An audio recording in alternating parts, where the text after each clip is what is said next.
بسم الله الرحمن الرحيم والحمد لله الذي هدانا لهذا وما كنا لنهتدي لولا أن هدانا الله.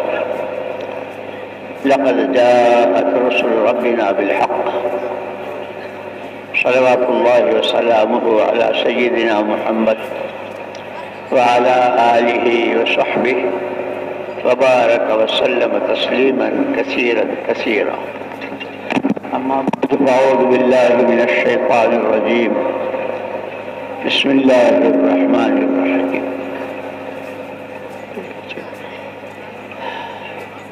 يسألونك عن الروح قل الروح من أمر ربي. وقال الله سبحانه وتعالى لقد من الله على المؤمنين إذ بعث فيهم رسولا من أنفسهم يتلو عليهم آياته ويزكيهم ويعلمهم الكتاب والحكمة. وقال رسول الله صلى الله عليه وسلم طوبى طوبى لمن جعله الله مفتاحا للخير ومغلاقا للشر. وقال رسول الله صلى الله عليه وسلم الراحمون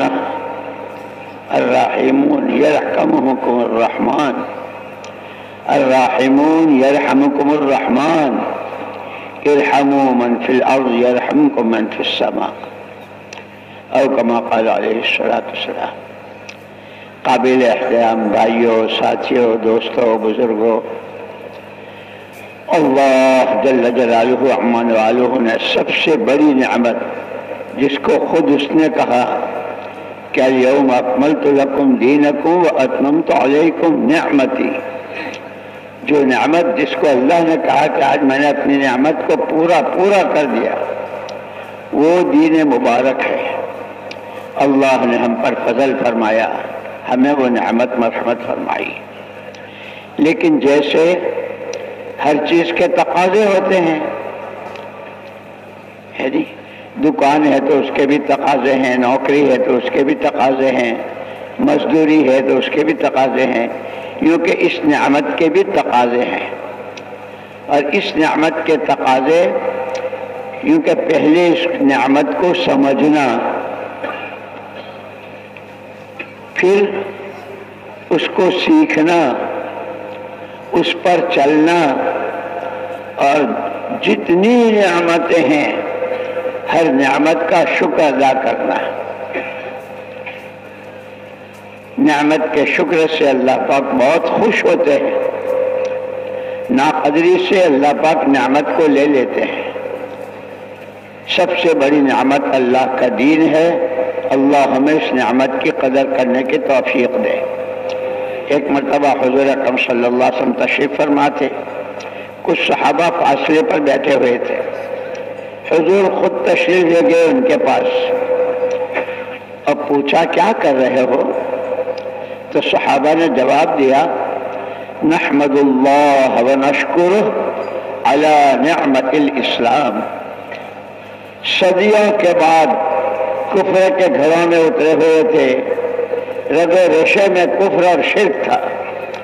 اللہ نے جو اسلام کی نعمت دی اس پر ہم اللہ کا شکر ادا کر رہے ہیں. پھر صحابہ کرام رضوان اللہ اجمعین کی پوری سیرت، ان کی پوری زندگی پہلے دن سے لے کے آخری دن تک اس نعمت کی شکر گزاری ہی میں، اس نعمت نے جب تقاضا کیا جانوں سے تو جانے، مالوں سے تو مال، عقل سے تو عقل، سمجھ بوجھ سے جو تقاضا کیا اس پر اپنے پاس کی ہر چیز کو لگا دی.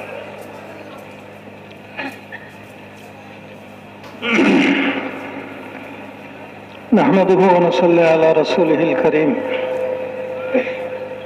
اما بعد، قابل احترام بزرگوں، دوستوں اور بھائیوں، حضرت প্রথমে আল্লাহ তাআলার হামদ ও সানা পরে হুজুর সাল্লাল্লাহু আলাইহি সাল্লামের উপর দরুদ শরীফ পাঠ করেন। এরপরে কোরআনে কারীমের বিভিন্ন জায়গা থেকে কয়েকখানা আয়াত তেলাওয়াত করেন। হুজুর সাল্লাল্লাহু আলাইহি সাল্লামের হাদিসে মুবারক থেকে ছোট কারখানা হাদিস উনি তেলাওয়াত করেন।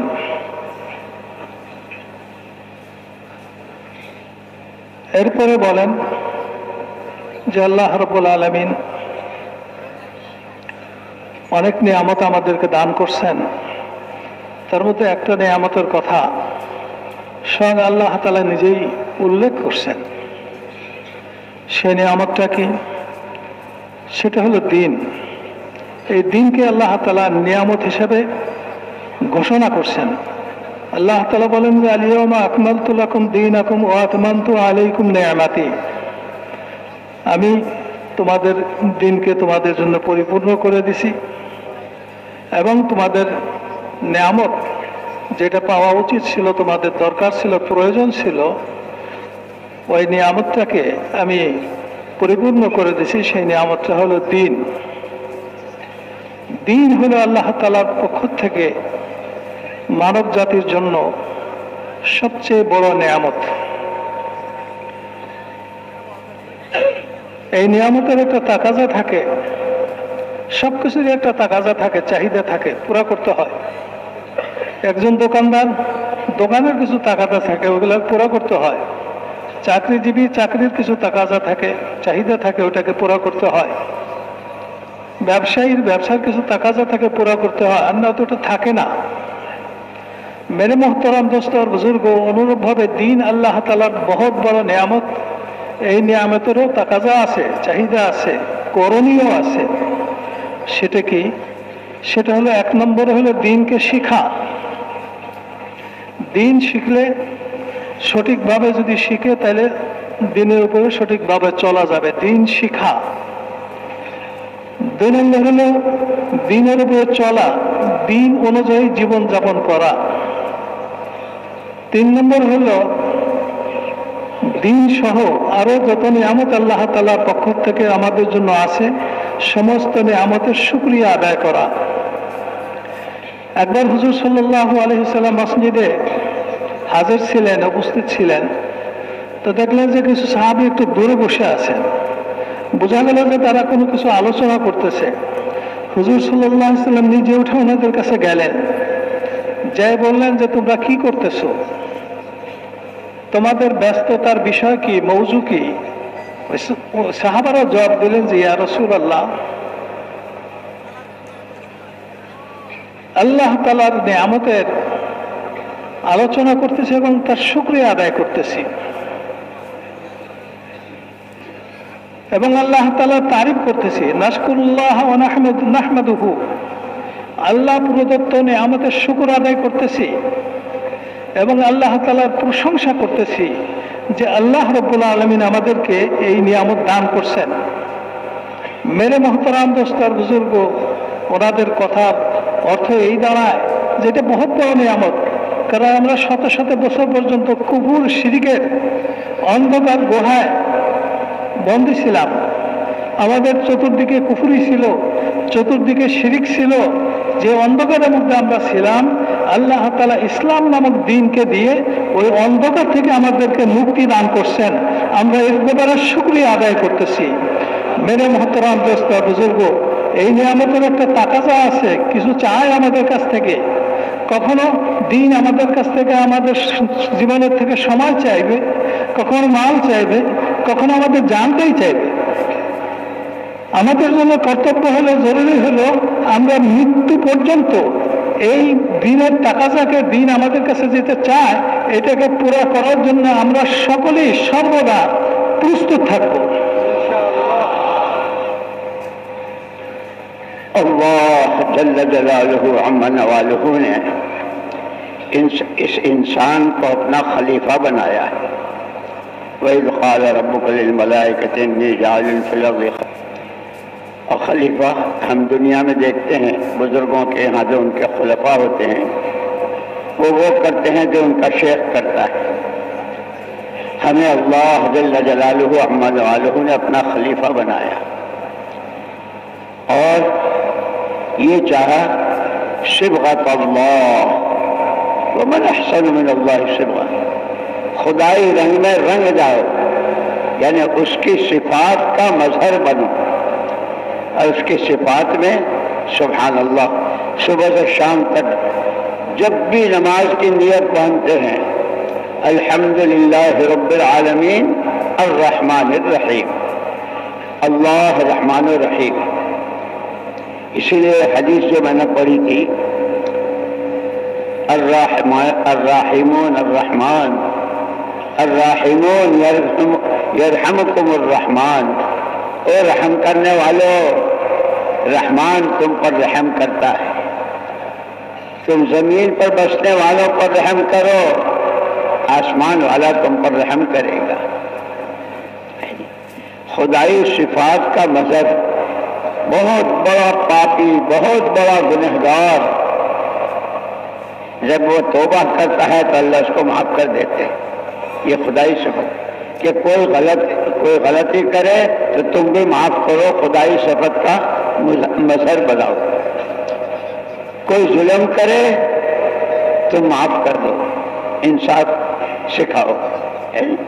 तो खुदाई सिफात का मजहर बनना ये खलीफा का काम है। सबसे बड़ा रहम क्या है?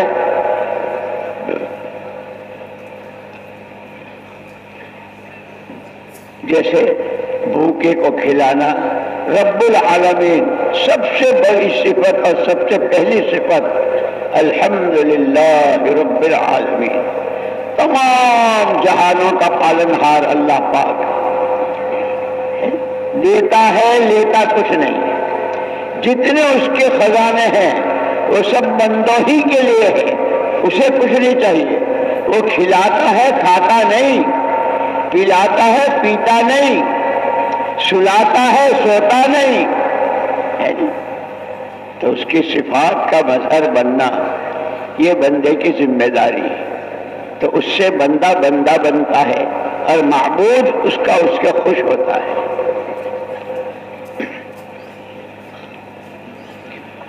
तो मेरे मोहतरम दोस्तों और बुजुर्गों,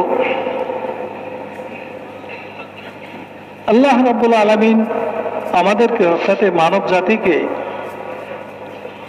দুনিয়ার জমিনে আল্লাহ তাআলার খলিফা বানাইছেন। আমরা দেখি অনেক মানুষ তারা কোনো বুজুর্গের সোহবতে থাকে, বুজুর্গ যখন ওনার ব্যাপারে ইতমিনান হয় তখন তাকে খেলাফত দেয়। খেলাফত পাওয়ার পরে সে ওই কামটাই করে যেটা তার শেখকে, তার পীর সাহেবকে করতে দেখছে, ওইটাই সে করে। এইটা হলো খলিফা। তার শেখ যা করছেন সেও তাই করে। মেরে মোহতারাম দোস্ত বুজুর্গ, আমরা সকলেই আল্লাহ তাআলার খলিফা। সুতরাং আমাদের যদি আল্লাহ তাআলার খলিফা এই কথাটাকে আমরা প্রমাণ দিতে চাই যে আল্লাহ আমাদেরকে খলিফা বানাইছেন, তখন আল্লাহ তাআলার রঙে আমাদেরকে রঙিন হইতে হবে। সিবগাতাল্লাহ, আল্লাহ তাআলা রঙে রঙিন হওয়ার কি অর্থ? আল্লাহ তাআলার যে সিফত আছে, গুণাবলী আছে, ওই গুণাবলীকে নিজের ভিতরে নিজের জীবনে বাস্তবায়ন করতে হবে। নিজের জীবনে বাস্তবায়ন করতে হবে আল্লাহ তাআলার গুণাবলীকে। আল্লাহ তাআলার কি গুণ? বলে আল্লাহ তাআলার গুণ হলো কোন গুনাহগার বান্দা যখন নাকি আল্লাহর কাছে নিজের গুনাহ থেকে তওবা করে, মাফ চায়, তখন আল্লাহ তাআলা তার বান্দাকে সম্পূর্ণরূপে মাফ করে দেন। মাফ করে দেওয়া আল্লাহ তাআলার একটা বড় গুণ। সুতরাং আমরা যেহেতু আল্লাহ তাআলার খলিফা হিসাবে নিজেরা পরিচিত, এই জন্য আমাদের মধ্যে এই গুণটা থাকতে হবে যে আমরা মাফ করে দেব, প্রতিশোধ নেব না। কেউ জুলুম করলে তার প্রতিশোধ নেব না, তাকে আমরা মাফ করে দেব। খাওয়ানো, পান করানো, এটা আল্লাহ তাআলার একটা গুণ। সকাল থেকে সন্ধ্যা পর্যন্ত, সন্ধ্যা থেকে সকাল পর্যন্ত যখনই বান্দা কোনো নামাজ পড়তে চায়, তাকে তাকবীরে তাহরিমার পরে সর্বপ্রথম পড়তে হয়, সেটা হলো আল্লাহর কালামের থেকে আলহামদুলিল্লাহি রাব্বিল আলামিন। সমস্ত প্রশংসা ওই আল্লাহ তাআলার জন্য, যিনি সমস্ত জাহানকে, সমস্ত জগৎকে, যত রকমের জগৎ আছে, মানুষের জগৎ, পশু পাখির জগৎ, মাছের জগৎ, যত জগৎ আছে, সমস্ত জগৎকে আল্লাহ তাআলা লালন পালন করেন। অর্থাৎ তাদের প্রয়োজনকে আল্লাহ তাআলা পুরা করেন। খাবারের প্রয়োজন তো খাবারের ব্যবস্থা করেন, পানির প্রয়োজন তো পানির ব্যবস্থা করেন। আল্লাহ তাআলা সমস্ত জগতের লালন পালনকারী। সুতরাং আমাদের মধ্যে ওই সিফতটা থাকতে হবে। আল্লাহ তাআলা তো ওই সিফতের মধ্যে এমন পরিপূর্ণ যে আল্লাহ তাআলার কোনো কিছুর প্রয়োজন নাই। যা কিছু আল্লাহ তাআলা সৃষ্টি করেছেন, বানাইছেন, আপনি আপন কুদরতে খাজানার মধ্যে আছে, দুনিয়ার জমিনে বিভিন্ন জায়গাতে দেখা যাইতেছে, এই সবগুলো অন্যের জন্য। আল্লাহ তাআলা ঘুমান না, ঘুমানোর প্রয়োজন নাই, কিন্তু বান্দাকে আল্লাহ তাআলা ঘুমানোর ব্যবস্থা করে রাখছেন। ঘুমের দ্বারা জিন্দেগি নতুন হয়। আল্লাহ তাআলার ক্ষুধা নাই, খাবারের প্রয়োজন হয় না, কিন্তু আল্লাহ তাআলা খাবারের ব্যবস্থা করে রাখছেন আল্লাহ তার মখলুকদের জন্য। আল্লাহ তাআলার কোনো পিপাসা নাই, কিন্তু আল্লাহ তাআলা তার মখলুকের জন্য পানির ব্যবস্থা করে রাখছেন। মখলুকের পিপাসা আছে। এই জন্য মেরে মোহতারাম দোস্তের বুজুর্গ, আল্লাহ তাআলার সবচেয়ে বড় সিফত, আল্লাহ তাআলার সবচেয়ে বড় সিফত গুণ যে আল্লাহ তাআলা অন্যের প্রয়োজন পুরো করেন। আল্লাহ তাআলা দোষী যে অপরাধী যে তাকে আল্লাহ তাআলা মাফ করে দেন।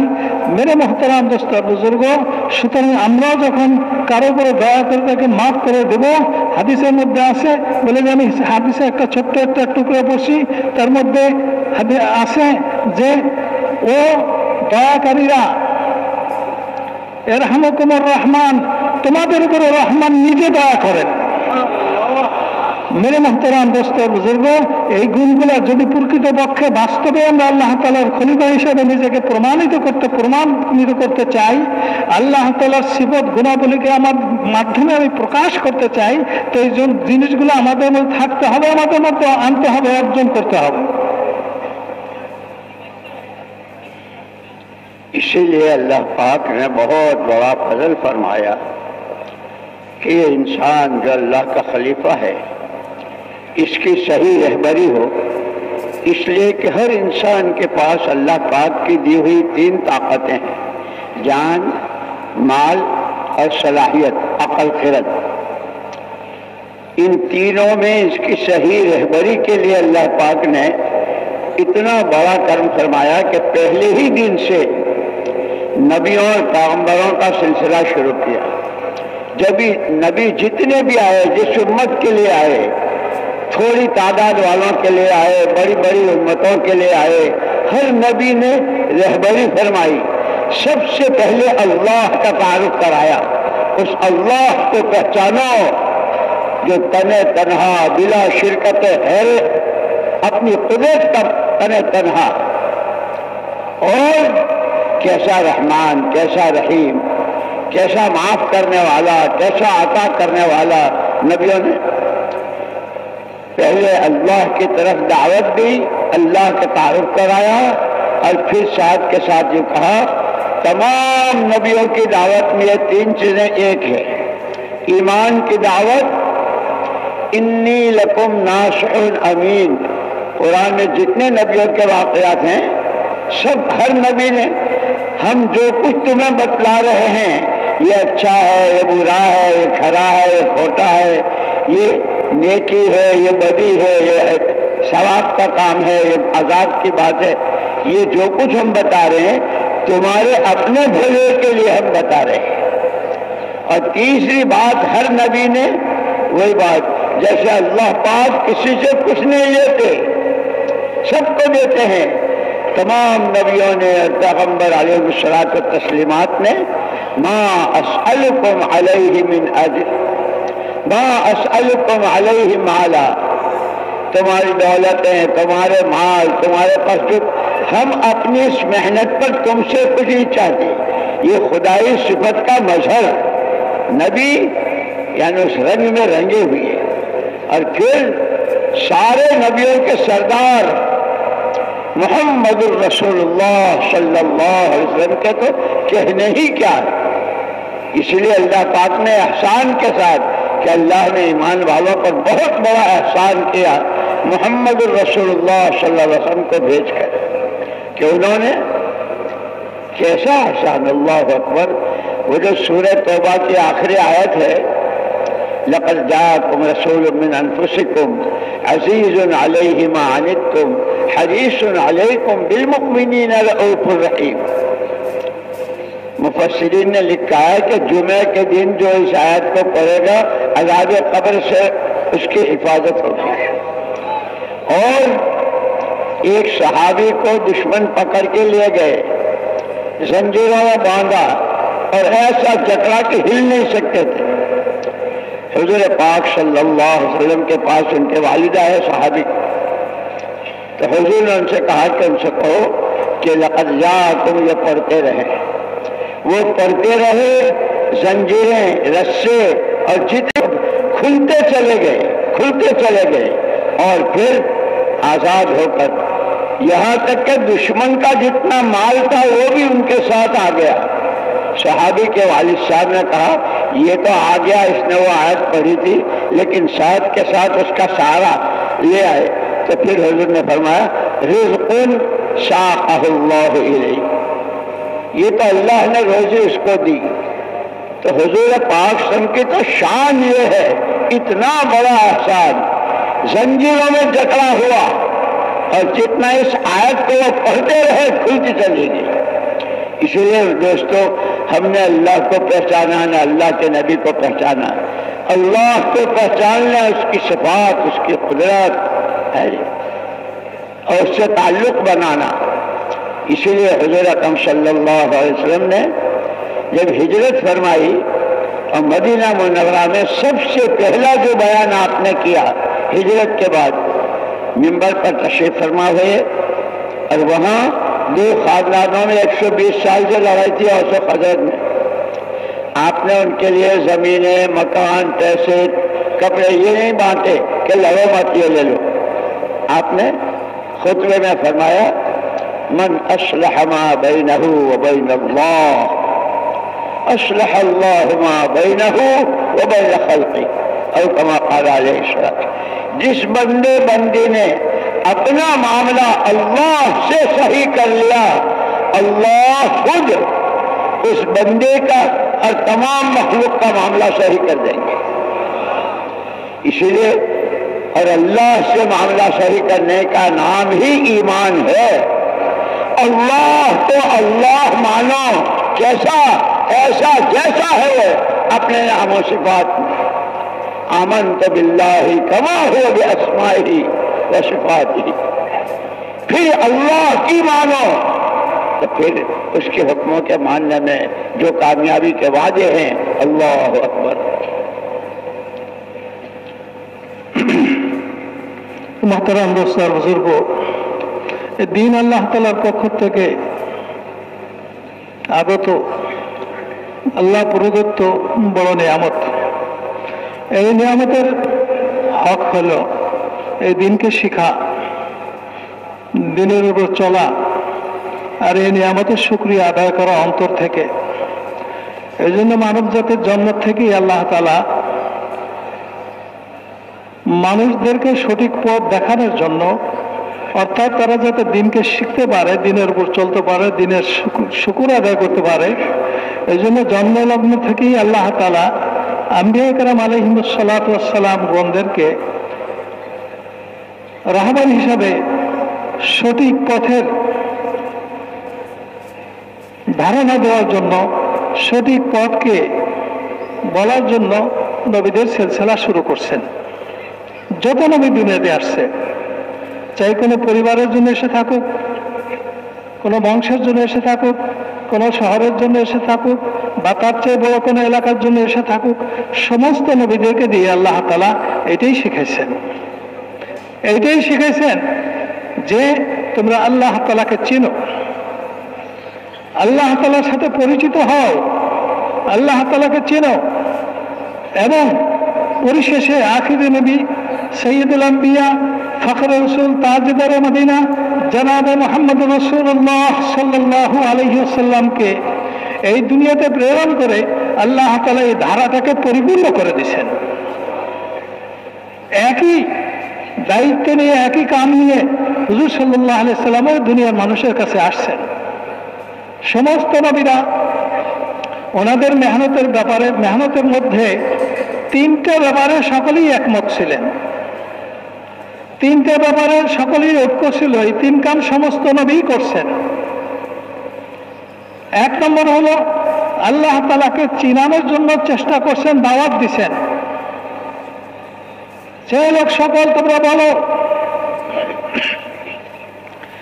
যে আল্লাহ ছাড়া কোনো মাবুদ নাই, আল্লাহ তাআলা এক, আল্লাহ তাআলা একক, আল্লাহ তাআলা শরীকবিহীন, অংশীদার বিহীন আল্লাহ তাআলা, তাকে অন্তর দিয়ে বিশ্বাস করো। কিভাবে? যেইভাবে বিশ্বাস করার কথা, আমানতু বিল্লাহি কামা হুয়া, আল্লাহ তাআলা যেরকম ওইভাবেই বিশ্বাস করো। বিশ্বাস করলাম ওইভাবেই। বিআসমাইহি ওয়া সিফাতিহি, আল্লাহ তাআলার সমস্ত নাম এবং জাতিবাচক নাম এবং গুণবাচক নামের সমন্বয়ে আমি আল্লাহ তাআলাকে বিশ্বাস করলাম। এইভাবে আল্লাহ তাআলাকে বিশ্বাস করতে হবে। তো মেরে মোহতারাম দোস্ত আর বুজুর্গ, আর নবীদের দ্বিতীয় জিনিস কি ছিল? সমস্ত নবী একই দাওয়াত দিচ্ছেন।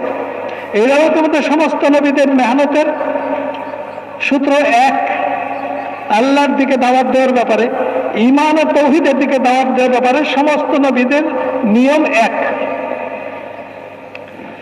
2 নম্বর হলো সমস্ত নবীরা এই কথা বলছেন, ইন্নী লাকুম নাসিহুন আমিন।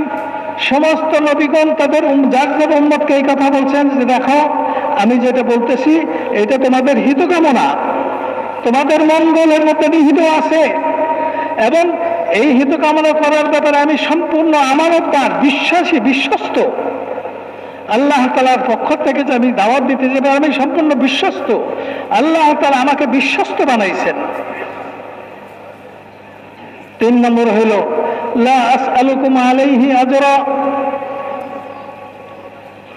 আমি যে কাজটা করতেছি, সমস্ত নবীরা এটা বলতেন যে আমি যে তোমাদেরকে আল্লাহ তাআলার দিকে ডাকতেছি, দিনের শুরু, তোমাদেরকে আল্লাহ তাআলার দিকে ডাকতেছি, এর ব্যাপারে আমি কোনো প্রতিদান তোমাদের কাছে চাই না, কোনো বিনিময় চাই না, কোনো বেতন চাই না, কোনো মায়না চাই না। আমার বেতন, আমার মায়না, আমার বিনিময় একমাত্র আল্লাহ তাআলার হাতে। হুজুর সাল্লাল্লাহু আলাইহি সাল্লাম সমস্ত নবীরা সহ সমস্ত নবীগণ এই কামটা করতেন, এইভাবে করতেন। দুনিয়া পার্থিবে কোনো বিনিময় ছাড়া করতেন,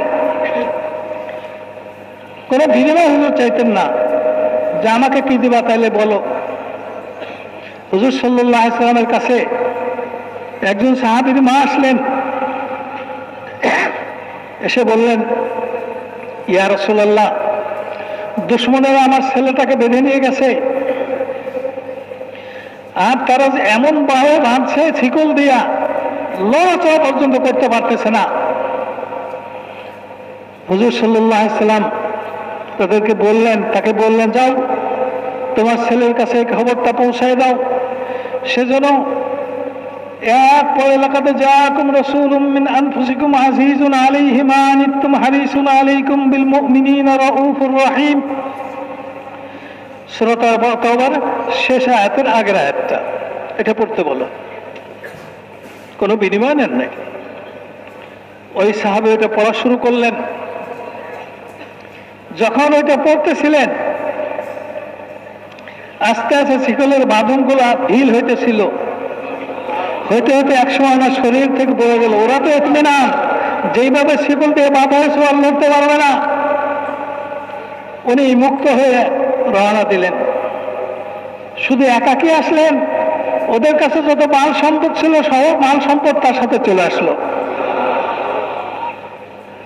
তো ওই সাহাবীর বাপ আসলেন, এসে বললেন যে ইয়া রাসূলুল্লাহ, শুধু আমার ছেলেই মুক্ত হয়ে আসে নাই, তাদের সব মাল সম্পদ চলে আসছে। তো বললেন যে আল্লাহ তাআলা তোমাদের জন্য রিজিক পাঠাইছেন, এই রিজিক তোমাদেরকে আল্লাহ রিজিকের ব্যবস্থা করছেন, এটা তোমাদের জন্য হালাল।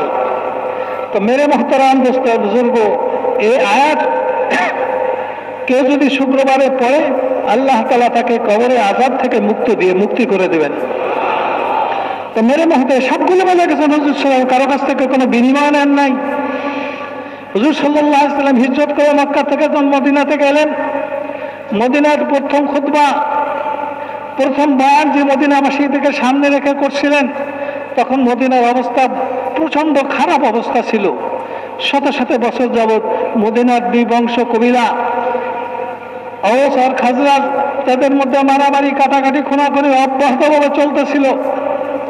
হুজুর সাল্লাল্লাহু আলাইহি সাল্লাম এই মারামারি খুনাখুনিকে বন্ধ করার জন্য এরকম কোনো কথা বলেন নাই যে তোমরা মারামারি বন্ধ করে আমি তোমাদের কিছু টাকা পয়সা দিয়ে দিব, কিছু স্বর্ণ গয়না দিয়ে দিব, কিছু স্বর্ণ রূপা দিয়ে দিব, কিচ্ছু বলেন নাই।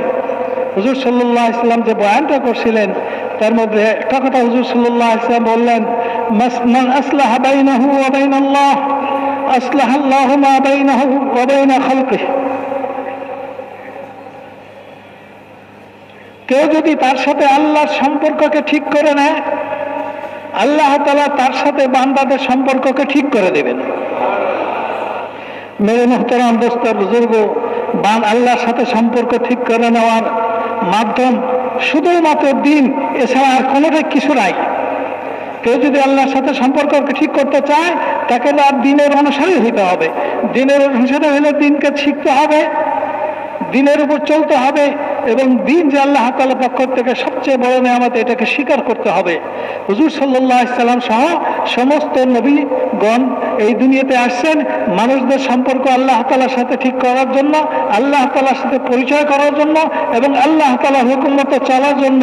মেরে মুহতারাম দোস্ত বুজুর্গ, এর মধ্যেই দুনিয়া আখিরাতের সমস্ত সমস্যার সমাধান রয়ে গেছে।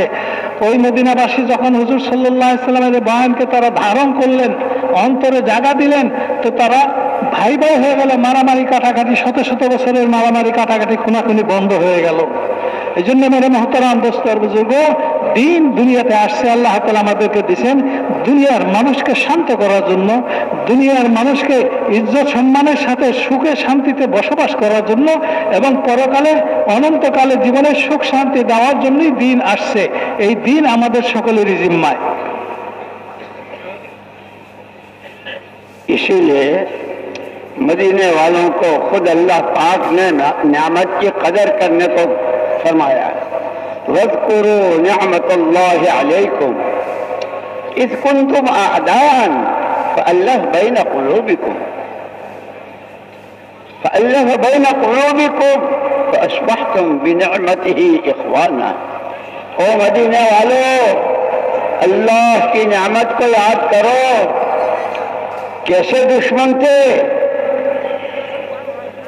मद्दे मुकाबिल को मार कर उसकी खोपड़ी का प्याला निकाल कर उसमें खून भर के पीते थे और उसको बहादुर समझते थे। कुर्बान जाए हुजूर पाक सल्लल्लाहु अलैहि वसल्लम के ऐसा पाक साफ रहम करम का रास्ता बताया कि अब जो जिनके रास्ते से कोई गुजर नहीं सकता था, अब वो रास्ते में खड़े हैं सवारी लेके, रास्ते में खड़े हैं खाना लेके और जाने वालों को, और रुहमा ओ बैना, कि तुम्हें भाई भाई बना दिया। एक यहूदी ने लिखा है कि मैं राजाओं के यहाँ, बड़े बड़े सलातीन और हुक्मरानों के यहाँ गया, उनके खास आदमियों को देखा, दरबारियों को, लेकिन जब मैं मदीना मुनव्वरा गया, मैं अपने कारोबार के सिलसिले में कभी मंडी में, बाजार में, मोहल्ले में, गली में किसी से मिलने में, जिससे मामला होता था उससे मामला करने में, जो बात मैंने मदीने वालों में देखी, मोहम्मद सल्लल्लाहु अलैहि वसल्लम के साथियों में देखी, वो दुनिया में किसी के यहाँ नहीं देखी। क्या देखा? जहां भी दो आदमी नजर आए, गली में, मोहल्ले में, मंडी में, बाजार में, उनका आपस का बर्ताव, एक दूसरे से बातचीत और मिलना जुलना ऐसा मालूम होता था जैसे दोनों एक ही माँ के बेटे हैं और दोनों सगे भाई हैं। ये अल्लाह ने एहसान किया हुजूर पाक सल्लल्लाहु अलैहि वसल्लम के सदक़े और तुफैल ईमान वालों पर, कि या तो खोपड़ियों में खून पीते थे और या कि अपने घर का चूल्हा बुझाकर दूसरे के घर भेज रहे हैं। बकरी की सीरी 7 घरों में जाके वापस आई है। कैसे कैसे वाक़यात, हिकायत सहाबा में भी है, हयात सहाबा में भी है। युसिरूना अला अनफुसिहिम, वो लोग चाहे वो भूखे हों, अपने बच्चों को भूखा सुला दिया, लेकिन आने वाले का इकराम किया, उनसे मोहब्बत, ان کے ساتھ پیار۔ اس لیے مولانا الیاس صاحب رحمۃ اللہ علیہ فرماتے تھے کہ یہ جو ہمارا کام ہے یہ تو ابھی الف باتا ہے، یہ مہینے کے 3 دن چلے تعلیم، صبح شام کی تسبیحات اور اپنے بھائیوں سے گھر گھر کی ملاقاتیں اور ملنا جلنا اور ایمان کی باتیں کرنا، یہ تو الف باتا ہے۔ فرمایا کہ اصل اس محنت سے جو کہا جا رہا ہے، جس طبقے کا ہو، تاجر ہو، کاشتکار ہو، انجینئر ہو، ڈاکٹر ہو، مالدار ہو، غریب ہو، مرد ہو، عورت ہو، اس محنت کے ذریعے ہر فرد امت محمد الرسول اللہ صلی اللہ علیہ وسلم والی زندگی اور آپ کے رنگ میں رنگ جائے۔ جیسے کپڑے کو رنگا جاتا ہے تو تار تار میں رنگ جاتا ہے، یہ کہ ہمارا عقیدہ، ہماری عبادت، ہمارے معاملات، ہمارے اخلاق، ہمارا ایک دوسرے کے ساتھ کا سلوک و برتاؤ ایسا ہو جائے جیسے نبی پاک صلی اللہ علیہ وسلم۔ اسی لیے آپ کو جو ذمہ داری دی تھی تو آپ نے صحابہ کی پوری جماعت، مرد بھی، عورتیں بھی، عوام بھی، خواص بھی، پڑھے لکھے بھی، ان پڑھ بھی، ایسے کہ جسے اللہ کو پہچاننا ہو اس کے قرآن سے پہچانو، جسے قرآن کو سمجھنا ہو محمد الرسول اللہ صلی اللہ علیہ وسلم کو سمجھے، اور جسے محمد الرسول اللہ صلی اللہ علیہ وسلم کو سمجھنا ہو آپ کے صحابہ کو سمجھے، کہ ان کی معاشرت، ان کا رہن سہن، عفو درگزر، ایک دوسرے کو معاف کرنا، عیبوں کو چھپانا، عیب بلکہ قرآن نے کہا کہ جو کوئی کسی کا عیب اور کسی کا فضیلہ کرتا ہے، یحبون ان تشیع الفاحشۃ فی الذین آمنوا لہم عذاب علیم، جو برائیوں کو پھیلاتے ہیں ان کے لیے تو عذاب علیم بتایا کہ اللہ ستار ہے۔ پوری دنیا میں روزانہ بندے اللہ کی نعمتوں کو کتنا استعمال کرتے ہیں اور گناہ کتنے کرتے ہیں، اللہ پاک کیسے ستاری فرماتے ہیں کہ یہ خدائی صفت کا مظہر بننا، کہ کوئی ہمارے ساتھ برائی کرے، کوئی ہمارے پر زیادتی کرے، ہم اس کو ڈھانک دیں، ہم اس کا فضیلہ نہ کریں، بلکہ یہ حزب العالم کی دعا میں ہے، اے اللہ ایسے ساتھی سے تیری پناہ کہ جب نیکی سامنے آئے تو چھپا دے اور برائی سامنے آئے تو فضیلہ کرے، ایسا سے پناہ چاہیے دعاؤں میں۔ ہم کو یہ دعائیں سکھائیے، اسألک من صاحب خدیعۃ، ایسا دھوکے باز کہ جو نیکی کو چھپاوے، برائی کو اس کا فضیلہ کرے، اس کو اور پھیلائے، کہ ایسا سے پناہ چاہیے۔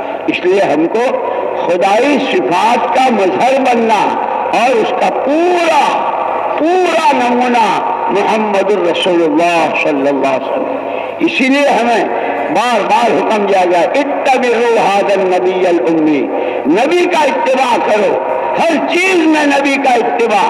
ہم چونکہ سیکھتے ہی نہیں ہیں، سیکھنا ہی چھوڑ دیا۔ اسی لیے مولانا یوسف صاحب رحمۃ اللہ علیہ عجیب بات فرماتے تھے کہ ہمارے میں اور صحابہ کرام رضوان اللہ اجمعین میں جو فرق ہوا، آدمی تو وہ بھی ہمارے جیسے تھے، 2 ہاتھ 2 پیر 2 آنکھیں 1 ناک، صحابہ کی بھی ایسی تھی، لیکن ان کے ایمان کے بعد سے، جہالت کے بعد جب اللہ نے ایمان کی نعمت دی تو اب اپنی زندگی کا پورا رخ قرآن کی طرف، حکم کیا ہے طریقہ کیا ہے، حکم کیا ہے طریقہ کیا ہے، گھر میں ہیں، بازار میں ہیں، باغات میں ہیں، اکیلے ہیں، اندھیرے میں ہیں، اجالے میں ہیں، کہیں بھی ہیں، اللہ کا حکم، نبی کا طریقہ۔ اللہ فرمایا کہ پھر مولانا یوسف صاحب رحمۃ اللہ علیہ فرماتے تھے کہ آدمی جدھر کا منہ کر کے کھڑا ہوتا ہے ادھر کی تو سوئی بھی نظر آ جاتی ہے، اور پیچھ کے پیچھے پہاڑ بھی ہو تو نظر نہیں آتا۔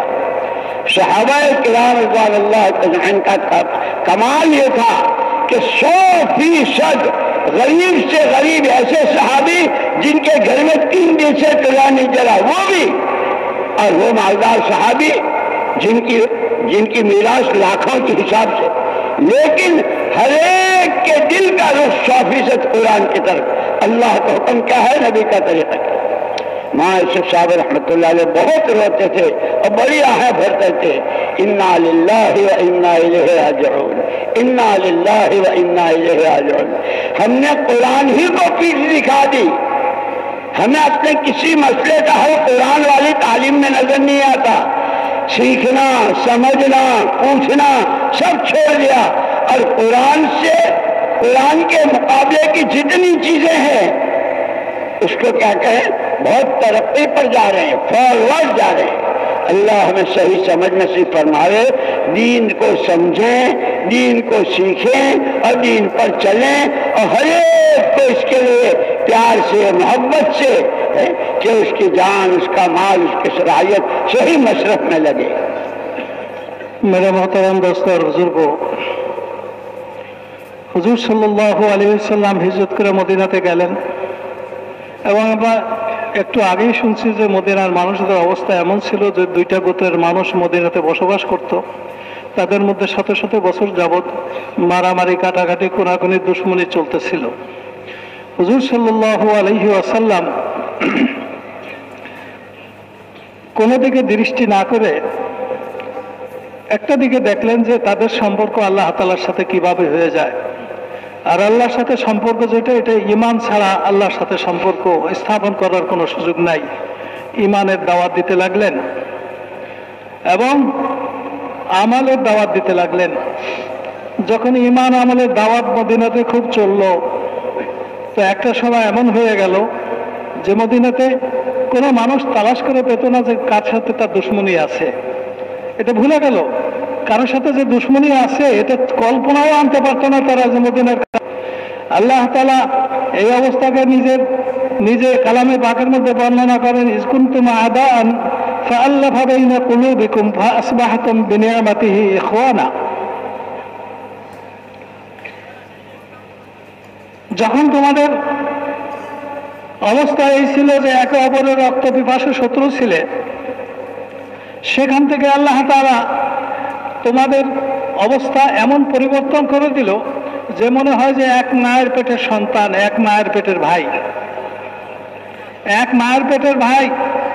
তো মেরে মোহতারাম দোস্ত বুজুর্গ, এটার মূল কারণ ছিল যে হুজুর সাল্লাল্লাহু আলাইহি সাল্লাম সর্বপ্রথম তাদের উপরে মেহনত শুরু করছিলেন আল্লাহর সাথে সম্পর্ককে ঠিক করার মাধ্যমে। আল্লাহকে স্বীকার করার দ্বারা সম্পর্কের সূত্রপাত হয় আর আল্লাহর হুকুম মানার দ্বারা সম্পর্কের পূর্ণতা ঘটে।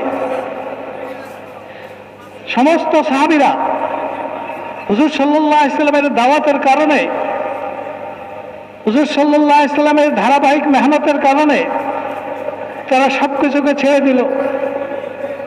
তারা শুধু 2টা জিনিসকে নিজের সামনে রাখলো, একটা হলো আল্লাহ তাআলার হুকুম আর একটা হলো হুকুম পুরা করার তরিকা, যেটার নাম হলো, অপর নাম হলো দ্বীন। আল্লাহ তাআলার হুকুম কি এটা জানতে হলে কোরআনে কারীমের ইলম লাগবে। কোরআনে কারীমের ইলম যার মধ্যে থাকবে সে আল্লাহ তাআলার হুকুমকে জানতে পারবে। আর কোরআনে কারীম আল্লাহ তাআলার হুকুম জানার পরে সে নবীর সিরতের দিকে নিজের দৃষ্টিকে ফিরাবে, সেখানে আল্লাহর হুকুম পুরা করার তরিকা পাবে, রাস্তা পাবে, পদ্ধতি পাবে, নিয়ম জানবে। আর যেই মানুষের মধ্যে আল্লাহর হুকুম নবীর তরিকা বিদ্যমান হয়ে যাবে, আল্লাহর হুকুম নবীর তরিকার উপরে নিজেকে সে সংরক্ষণ করবে, এই দুইয়ের বাইরে জীবনের আর কোনো অংশ নাই। তো মেরে মোহতারাম দোস্ত আর বুজুর্গ, আল্লাহ তাআলার সাথে সম্পর্ক হয়ে যাবে। আল্লাহর সাথে যখন সম্পর্ক হয়ে যাবে তখন পরস্পরের মধ্যে আর কোনো বিধা, আর কোনো বিভেদ থাকবে না, আর কোনো সংঘর্ষ থাকবে না, মতবিরোধ থাকবে না। কিন্তু আফসোস যে আমরা না আল্লাহর কালামের কোনো পরোয়া আছে, না নবীর তরিকার কোনো পরোয়া আছে। যে কথাটা হযরত ইউসুফ রহমাতুল্লাহ আলাইহি আজীব ভাবে বলতেন, এবং বলার সময় আল্লাহ দীর্ঘ শ্বাস ছাড়তেন। আহা, কি হয়ে গেল? বলে যে মানুষের স্বভাব হলো যে মানুষ যেদিকে তাকায় ওইদিকে একটা সোনামুখী সুইও যদি পড়ে থাকে, একটা পিনও যদি পড়ে থাকে তো ওইটা সে দেখে, আর পিছনে যদি পাহাড় থাকে তো পাহাড় দেখে না। কি বলে, পিছনের দিকে কেউ দেখে? দেখে না। বলে মেরে মহতরাম দোস্ত আর বুজুর্গ, মানুষের অভ্যাস হয়ে গেছে এরকম। উনি বলতেন যে আল্লাহর কালামকে পিছনে ফেলে দিছে, যার কারণে দেখে না সে আল্লাহর কালামের মধ্যে কি আছে, যার কারণে সে দেখে না আল্লাহর কালামের মধ্যে কি আছে। যখন আল্লাহর কালামকে ছেড়ে দিছে তখন নবীর তরিকা অনায়াসই তার থেকে ছুটে গেছে। অথচ হুজুর সাল্লাল্লাহু আলাইহি সাল্লামের দাওয়াত কি ছিল? হুজুর সাল্লাল্লাহু আলাইহি সাল্লামের দাওয়াত কি ছিল? আল্লাহর হুকুমকে যদি জানতে চাও, বিধান আল্লাহ তাআলার পক্ষ থেকে বিধান, যার এক নাম হলো দ্বীন, যদি জানতে চাও তাহলে কোরআন থেকে জানো। ওই হুকুমের আদায় করার তরিকা যদি জানতে চাও তো আমার জীবনের থেকে জানো, আমার সাহাবীদের জীবনের থেকে জানো, আমার সাহাবীদের জীবনের থেকে জানো। মেরে মোহতরাম দোস্ত আর বুজুর্গ, সাহাবারা এই যে এই তিনটা জিনিস সামনে, এক দুইটা জিনিস সামনে রাখতেন, তারা তো নিজেই সাহাবী ছিলেন। আল্লাহর কোরআন থেকে জান শিখতেন, আল্লাহর হুকুম আর নবীর তরিকার মাধ্যমে এটাকে পুরো করতেন। পুরো করতে করতে তাদের মধ্যে এমন মানবতার জন্ম নিল, এমন মানবতার বিকাশ ঘটল। হেকায়াতে সাহাবার মধ্যে আমরা ঘটনা পড়ছি, একজনের একটা বকরি জমা করছে, অনেকদিন হলে প্রতিবেশীর খবর নিতে পারে না। আরবদের কাছে সবচেয়ে প্রিয় অংশ ছিল, বকরির প্রিয় অংশ ছিল মাথাটা। সেই মাথাটা আজকে আল্লাহ তাআলা যখন তৌফিক দিছেন তো পাশের প্রতিবেশীর জন্য মাথাটা পাঠাই দিছে। উনিও চিন্তা করছে যে আমি তো কেউকে দিতে পারি না, আজকে যেটা পাওয়া গেছে এটার পিছনে তো আমার কোনো জমা খরচ নাই, ঠিক আছে যেটা পাইছি ওইটাই আর একজনে আমার প্রতিবেশীকে দিয়ে দেই, অনেকদিন হলে তার কোনো খোঁজ খবর রাখতে পারি না। 7 বাড়ি ঘুরে আবার প্রথম বাড়িতে চলে আসছে। কেউ এই আকর্ষণীয় জিনিসটাকে নিজের জন্য গ্রহণ করতে রাজি হন নাই। আল্লাহ তাআলা নিজে বলেন, ওয়ায়ুসিরুনা আলা আনফুসিহিম ওয়ালাউ কানা বিহিম খাসাসা। তাদের আদর্শই ছিল আরেকজনকে প্রাধান্য দেওয়া, আদর্শ ছিল আরেকজনকে প্রাধান্য দেওয়া, যদিও বা তারা ব্যক্তিগতভাবে খুবই মুখাপেক্ষী ছিলেন, মহতাজের খুবই প্রয়োজন ছিল এই জিনিসটার, বলে তাদের প্রয়োজনকে তারা করে পাত্তা দেন নেই। কেন? এটা সম্ভব কিভাবে হয়েছে? এটা সম্ভব হয়েছে তখন যখন সমস্ত সাহাবী, চাই পুরুষ হোক অথবা মহিলা, চাই গরিব হোক অথবা মালদার সম্পদশালী, ওই পরিবারের সামনেও আল্লাহর কোরআন আর নবীর তরিকা, যেই পরিবারে 3 দিন 4 দিন যাবৎ খাওয়ার কোনো ব্যবস্থা নাই, ওই পরিবারের সামনেও আল্লাহর হুকুম নবীর তরিকা, যার কাছে লক্ষ লক্ষ কোটি কোটি টাকা আছে, অজস্র টাকার মালিক, যে সে ওই টাকার প্রতি তার কোনো ভূক্ষেপ নাই, তার নির্দেশ, তার দৃষ্টি হলো আল্লাহর হুকুমের দিকে, আল্লাহর কালামের মধ্যে আল্লাহ কি হুকুম করছেন, আল্লাহর হুকুমের দিকে আর নবীর তরিকার দিকে। তো মেরে মোহতরাম দোস্ত আর বুজুর্গ, এই দুই জিনিস আমাদের হাতছাড়া হয়ে গেছে। হাতছাড়া হয়ে যাওয়ার কারণে যত রকমের অশান্তি অরাজকতার সৃষ্টি হয়েছে। কিন্তু মেরে মোহতরাম দোস্ত আর বুজুর্গ, আল্লাহ তাআলার কালামের মধ্যে এইটাও আছে যে মাফ করে দেওয়া, প্রতিশোধ না নেওয়া, প্রতিশোধ পরায়ণ না হওয়া, যত অন্যায় করুক মাফ করে দেওয়া, আর কেউ যদি কোনো ভুল করে থাকে তার দোষটাকে গোপন করার একেবারে শেষ চেষ্টা করা, যে বলবো না, কাউকে জানতে দেব না। হ্যাঁ, হিসনে হাসিনের মধ্যে দোয়া আছে, যেই দোয়ার মধ্যে বলা হয়েছে ওই সমস্ত বন্ধু বান্ধবের থেকে আল্লাহ তুমি আমাকে পানা দাও, হেফাজত করো, যে আমার কোনো ভালো জিনিস দেখাতে হলে এটাকে গোপন করে দেয়, খারাপ কিছু দেখলে ওইটার ক্যানভাস শুরু করে দেয়। এটা নিকৃষ্ট মানুষ। ভাইয়ের গুণাগুণকে গোপন করে দেওয়া, ভাইয়ের দোষের চর্চা করা, নিকৃষ্ট মানুষ। তো মেরে মোহতরাম দোস্ত আর বুজুর্গ, হুজুর সাল্লাল্লাহু আলাইহি ওয়াসাল্লামের আদর্শ এটা। মানুষের গুণাগুণের চর্চা করতেন, চর্চা করা শিখাইতেন, দোষকে গোপন রাখতেন, গোপন করা শিখাইতেন। তো মেরে মোহতারাম দোস্ত বুজুর্গ, সমাজের অশান্তি এই জন্যই যে প্রত্যেকেই অপেক্ষায় আছে কারো কোনো দোষ হস্তগত হয় কিনা, এটা মানুষের কাছে কিভাবে জানানো যাবে, প্রকাশ করা যাবে। এই জন্য মেরে মোহতারাম দোস্ত বুজুর্গ, যে দিন আল্লাহ তাআলা আমাদেরকে দিচ্ছেন, সেই দিনের মধ্যে বড় শিক্ষা হলো এটা, মানুষের দোষকে গোপন করে দাও, মানুষের গুণ, মানুষের তারিফ প্রশংসা করো। এইভাবে মানুষ যতভাবে যত রাস্তায় মানুষের মধ্যে আদাওয়াতি দুশ্মনী খতম হবে, তার মধ্যে এইটাও একটা ব্যবস্থা। মেরে মোহতারাম দোস্ত বুজুর্গ, এটা ছিল আমাদের নবীর তরিকা। আমাদের নবী এই জীবনই মানুষদেরকে শিখাইছেন, উপহার দিয়েছেন, এবং তাদের সুফলও তারা দুনিয়াতে ভোগ করছেন। ওই যে আনসার মদিনাবাসীদের লড়াই ঝগড়া খতম হয়ে গেছে। হুজুর সাল্লাল্লাহু আলাইহি ওয়াসাল্লামের জামানাতে যেভাবে শান্তি আসছিল, কিয়ামত পর্যন্ত সুখ শান্তি পাওয়ার রাস্তা ওইটাই, নতুন কিছু আর আসবে না। তো হযরত ইলিয়াস রহমাতুল্লাহ একটা কথা বলতেন, যে এই যে আমরা তাবলীগের নামে কিছু কাম করি, রোজানা গাস্ট করি, তালিম করি, ঘরে মসজিদে তালিম করি, মাসে 3 দিন লাগাই, বছরে একটা চিল্লা লাগাই, 3 চিল্লা দেই, এটা হলো দিনের আলিফ বা তাসা। দিনের আলিফ বা তাসা, এই দিনের পূর্ণতা হলো হুজুর সাল্লাল্লাহু আলাইহি ওয়াসাল্লামের জীবন। যেই জীবনের মধ্যে ঈমানিয়ত আছে, যেই জীবনের মধ্যে ইবাদত আছে, যেই জীবনের মধ্যে মুআমালাত আছে, লেনদেন, পবিত্র পাকিজা লেনদেন, যেই জীবনের মধ্যে মুআশারাত আছে, সহ অবস্থান, আমি আমার প্রতিবেশী, ধনী গরিব, তাদের সাথে যে একসাথে আসি, ওইখানেও নবীর পক্ষ থেকে শিক্ষা আছে। ওই যে বকরি জগতের সবচেয়ে প্রিয় অংশটা প্রতিবেশীর জন্য পাঠাই দিছে।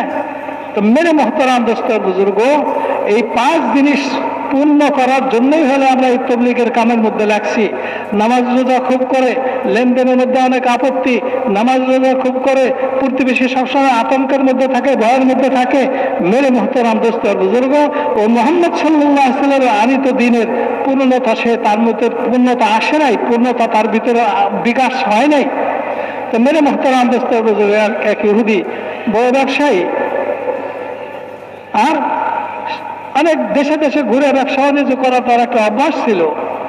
ওই ইহুদি সে বলে যে আমি বড় রাজা বাদশাদের দেশে গেছি, রাজা বাদশাদের দরবারে গেছি, তাদের সবচেয়ে খাস মানুষ যারা, একেবারে নিকটতম যারা, তাদের সাথে আমি উঠা বসা করছি, কথাবার্তা হয়েছে, আলাপ আলোচনা হয়েছে। আর আমি মদিনাতেও গেছি, সারা দেশে ঘুরে ঘুরে আমি যেই জিনিস পাই নাই, মদিনাতে ওই জিনিস পাইছি। ব্যতিক্রম একটা জিনিস পাইছি। মদিনাতে গলিতে গলিতে ঘুরছি, মহল্লায় মহল্লায় ঘুরছি, বাজারের গলিতে গলিতে ঘুরছি। 2 জন মানুষকে যেখানে কথা বলতে দেখছি, আমার মনে হতো না যে তাদের মধ্যে কোনো দুশ্মনী আছে। এমন ভাবে কথা বলতেছে, কেমন যেন আপন ভাই তার ভাইয়ের সাথে কথা বলতেছে।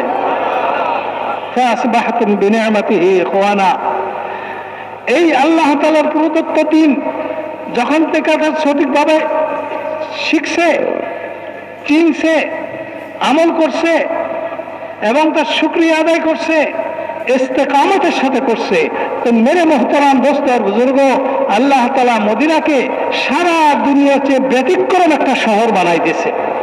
যেই মদিনা ছিল হুজুর সাল্লাল্লাহু আলাইহি ওয়াসাল্লামের শহর, আগে নাম কোনো মদিনা ছিল না। এই জন্য মেরে মোহতারাম দোস্ত আর বুজুর্গ, আমরা সকলেই নিয়ত করে নেই, ওই মক্তবে আর বেশি দিন থাকার ইচ্ছা না করি, বরং আমরা আমাদের ঈমানকে এমনভাবে ঠিক করবো যে আমার ঈমান আমাকে বাধ্য করে আল্লাহ তাআলার হাকামাতকে জানতে। ঈমানকে এমনভাবে ঠিক করব যে ঈমান আমাকে বাধ্য করে আহকামাত পুরা করার তরিকা জানতে। হ্যাঁ, এইভাবে যখন ঈমান আমাকে বাধ্য করে হুজুর সাল্লাল্লাহু আলাইহি ওয়াসাল্লামের ইতাআত অনুসরণের জন্য, সাহাবীদের ইতাআত এবং সাহাবীদের অনুসরণের জন্য আমার ঈমান যেন আমাকে বাধ্য করে, আমি ঈমান আমাকে বাধ্য করে আমার মুআমালাত যেন ঠিক হয়ে যায়, মুআমালাতের মধ্যে কোরআন হাদিস বিরোধী কোনো মুআমালাত যেন আমার জীবনের সাথে জীবনকে স্পর্শ না করতে পারে, আমার ঈমান যেন আমাকে বাধ্য করে আমার মুআশারা, এমন মুআশারাত তৈরি করার জন্য যে মুআশারাতে কমপক্ষে আমার থেকে কেউ যেন ভীত না থাকে, আতঙ্কিত না থাকে।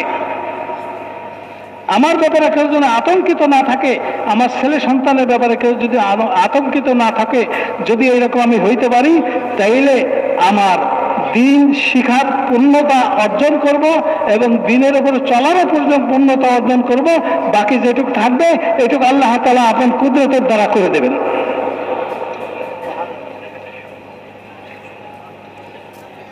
जिस तरह अल्लाह पाक ने मदीने वालों को कि मदीने वालों अल्लाह की नेमत को याद करो, ऐसे ही हुजूर पाक सल्लल्लाहु अलैहि वसल्लम ने फरमाया माली अराकुम वअंतुम ततक़हमून फिन्नार व इन्नी आखिज़ुम बिहिजसिकुम औ कमा क़ाल अलैहि सल्लम। मुझे क्या हो गया है, हिजरत के बाद मदीने में फरमाया था, मुझे क्या हो गया है कि मैं देख रहा हूं कि सुबह से शाम तक तुम्हारा वक्त, तुम्हारा पैसा, तुम्हारी अक़ल और सलाहियत ऐसी इस्तेमाल हो रही है कि जो तुम्हें हर कदम पर जहन्नम की तरफ धकेल रही। और मैं अल्लाह का सरापा नूर, सरापा रहमत, जैसे हमारे रब अरहमुर राहिमीन, ऐसे हमारे आका रहमतुल लिल आलमीन। आपने फरमाया व इन्नी आखिज़ुम बिहिजसिकुम, मैं तुम्हें कुखे पकड़ पकड़ के खींच रहा हूं। ये तुम्हारा वक्त तुम्हारा यहाँ नहीं लगना चाहिए, तुम्हारा माल इस तरह नहीं खर्च होना चाहिए, तुम्हें अकल यहाँ नहीं इस्तेमाल करनी चाहिए, ये तो जहन्नम की तरफ ले जा रही है। मैं तुम्हें कुहे पकड़ के खींच रहा हूँ, तुम्हारे वक्त लगने की जगह अल्लाह के अहकामात हैं, हुजूर पाक सल्लल्लाहु अलैहि वसल्लम की सुन्नतें हैं। इसीलिए हमारे लिए सबसे बड़ी नेमत वो अल्लाह का दीन है। अल्लाह हमें इस नेमत की कदर करने की तौफीक नसीब फरमाए। मदीना मुनव्वरा में जो माहौल बनाया था हुजूर पाक सल्लल्लाहु अलैहि वसल्लम ने, यूं कहते हैं कि कोई अजनबी से अजनबी आदमी आके पूछता था तुम कौन हो, तो हर एक का जवाब एक होता था, बंदा अल्लाह का हो, उम्मती नबी का हूं। बंदा अल्लाह का हो, बंदगी के लिए पैदा हुआ हूं, उम्मती नबी का हूं, नबी का काम मेरा काम है, नबी की का फिक्र मेरा फिक्र है, नबी के आंसू, नबी के आहे, नबी की दुआएं वो मेरा काम है। मदीने का पूरा माहौल, अजनबी से अजनबी आदमी आता था तो वो इससे समझता था। इसीलिए कहते हैं कि हमारा ये काम जो है ये खाली कोई रस्म नहीं है, इज्तिमा। अपने वक्त की, अपनी माल की, अपनी सलाहियतों की सही तरतीब, और सही तरतीब के लिए अल्लाह ने क्या कहा, लक़द कान लकुम फी रसूलिल्लाहि उस्वतुन हसना। तुम्हारी जानें वहां लगे जहां तुम्हारे नबी की लगी, माल तुम्हारा वहां खर्च हो, तुम वो सोचो, तुम्हारा फिक्र वो हो जो तुम्हारे फिक्र का। मौलाना यूसुफ साहब रहमतुल्लाह अलैह फरमाते थे खाली आने जाने का नाम तबलीग नहीं है, चिल्ला हो गया, 4 महीने हो गया फला मुल्क में। फरमाते थे हमारी सोच बदल जाए। लोगों ने पूछा हजरत क्या सोच बदल जाए, कि हमारी सोच हुजूर पाक सल्लल्लाहु अलैहि वसल्लम वाली सोच बन जाए। लोगों ने पूछा हजरत हुजूर की क्या सोच थी, कि हुजूर पाक सल्लल्लाहु अलैहि वसल्लम की सोच ये थी कि हर मर्द, हर औरत, हर इंसान अल्लाह का बंदा है, उसको अल्लाह ने जान, माल और सलाहियत दी है। हर एक की जान, माल और सलाहियत नबी के नमूने पर आ जाए। वो ताजिर हो, काश्तकार हो, इंजीनियर हो, डॉक्टर हो, मौलाना साहब हो, इमाम साहब हो, पढ़ा लिखा हो, अनपढ़ हो, घर के कोने में बैठने वाली खातून और बहन हो, हर एक की जान, माल और सलाहियत नबी के नमूने पर आ जाए। ये सोच, इसीलिए हमें दुआएं सिखाई, अल्लाह हुजूर पाक सल्लल्लाहु अलैहि वसल्लम के गम में से गम मरहमत फरमा, आपके वाले आंसुओं में से आंसू नसीब फरमा, आपकी कुरान, आपका दर्द और आपकी सोच हमारी सोच बना दे। तुम्हारे मोहतराम दोस्तों बुजुर्गो, हुजूर সাল্লাল্লাহু আলাইহি ওয়াসাল্লাম হিজরত করে মদিনাতে যাওয়ার পরে মদিনাবাসীদের মধ্যে একটা আমূল পরিবর্তনের জন্য মেহনত শুরু করলেন। সেটা কিসের পরিবর্তন? মদিনাবাসী সকলের পরিবর্তন চাইলেন।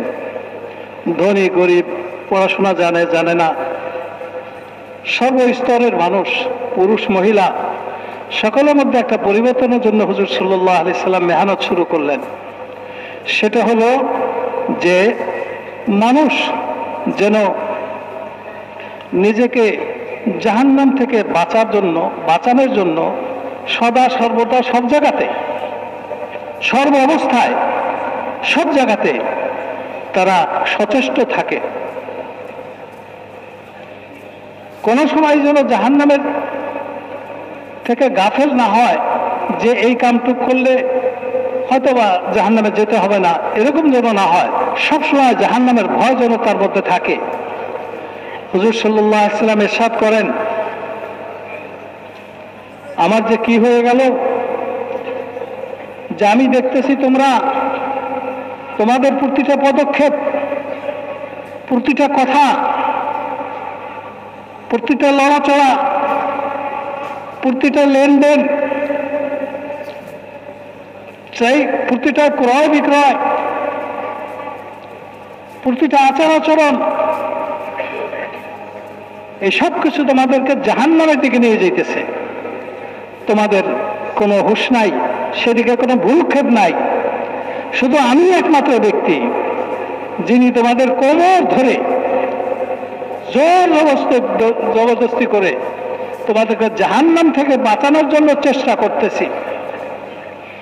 মেরে মোহতরাম দোস্তর বুজুর্গ, নবীর দিলের উম্মতের দরদের পরিমাণটা কি এই কথার দ্বারা বোঝা যায় যে আমি তোমাদেরকে কোমর ধরে ঠেকাতে হয় কখন?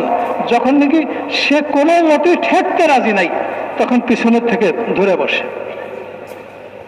আরেকজনকে কোপ দেবে, মানা করতেছে, শুনতেছে না, হাত ধরে টান দিচ্ছে, শুনতেছে না, তখন ওই বংশের বা ওই এলাকার ভালো মানুষ যে হয় সে কোমর ধরে, যেতে পারবি না।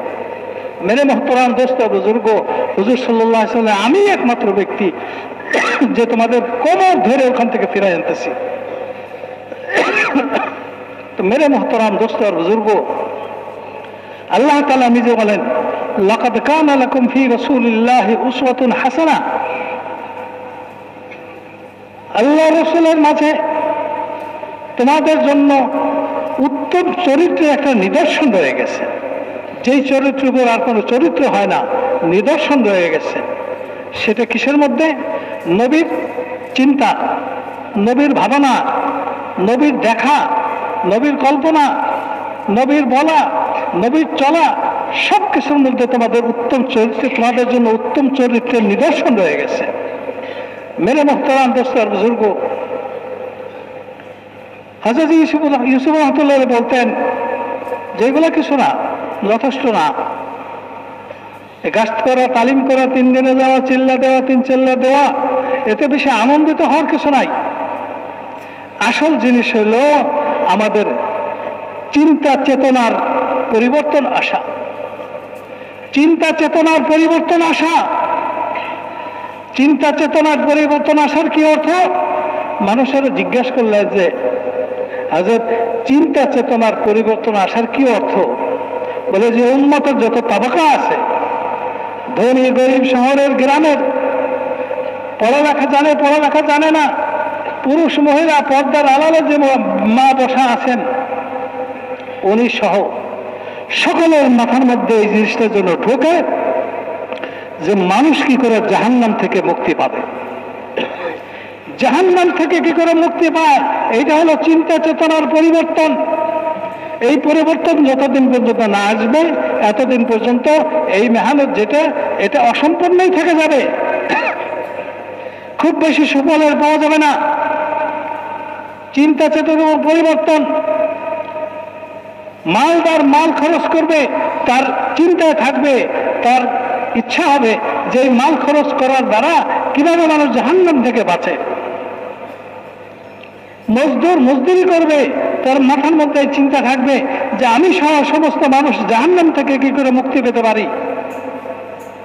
মা বোন ঘরের কামকাজ করবে, সন্তানের লালন পালন করবে, স্বামীর হক আদায় করবে, তার চিন্তার মধ্যে থাকবে যে আমার গোটা পরিবারটা কি করে জাহান্নাম থেকে মুক্তি পায়। এই চিন্তার পরিবর্তন আনার জন্য হলো এই মেহনত। আমরা যেটুকু করছি এইটুক, শুধু এইটুকের নামই মেহনত না, মেহনত হলো চিন্তার পরিবর্তন আনা। যতদিন পর্যন্ত চিন্তার পরিবর্তন না আসবে তা আমাদের মেহনত অসম্পূর্ণ থেকে যাবে। অসম্পূর্ণ জিনিসের থেকে কোনো পূর্ণ ফলাফলের আশা করা যায় না, কেউ কোনোদিন করে না। এই জন্য মেরে মহতারাম দোস্ত বুজুর্গ, হুজুর সাল্লাল্লাহু আলাইহি ওয়াসাল্লাম আমি একমাত্র ব্যক্তি যে তোমাদেরকে কোমর ধরে জাহান্নাম থেকে বাঁচানোর জন্য কোমর ধরে টানতেছি। মেরে মহতারাম দোস্ত হুজুর সাল্লাল্লাহু আলাইহি ওয়াসাল্লামের সব কিছু সাহাবাদের ভিতরে মুনতাকিল হয়েছে, কারণ সাহাবাদের জীবনে আর কিছুই ছিল না। কোরআন ছিল আর নবীর আদর্শ ছিল, কোরআনই হুকুম ছিল, নবীর আদর্শ ছিল। এটাকে যখন নাকি তারা নিজেদের জিন্দেগির মাকসাদ বানাইছে, তো হুজুর সাল্লাল্লাহু আলাইহি ওয়াসাল্লামের আদর্শ, হুজুর সাল্লাল্লাহু আলাইহি ওয়াসাল্লাম সব কিছু তাদের ভিতরে মুনতাকিল হয়েছে, তাদের ভিতরে ঢুকছে।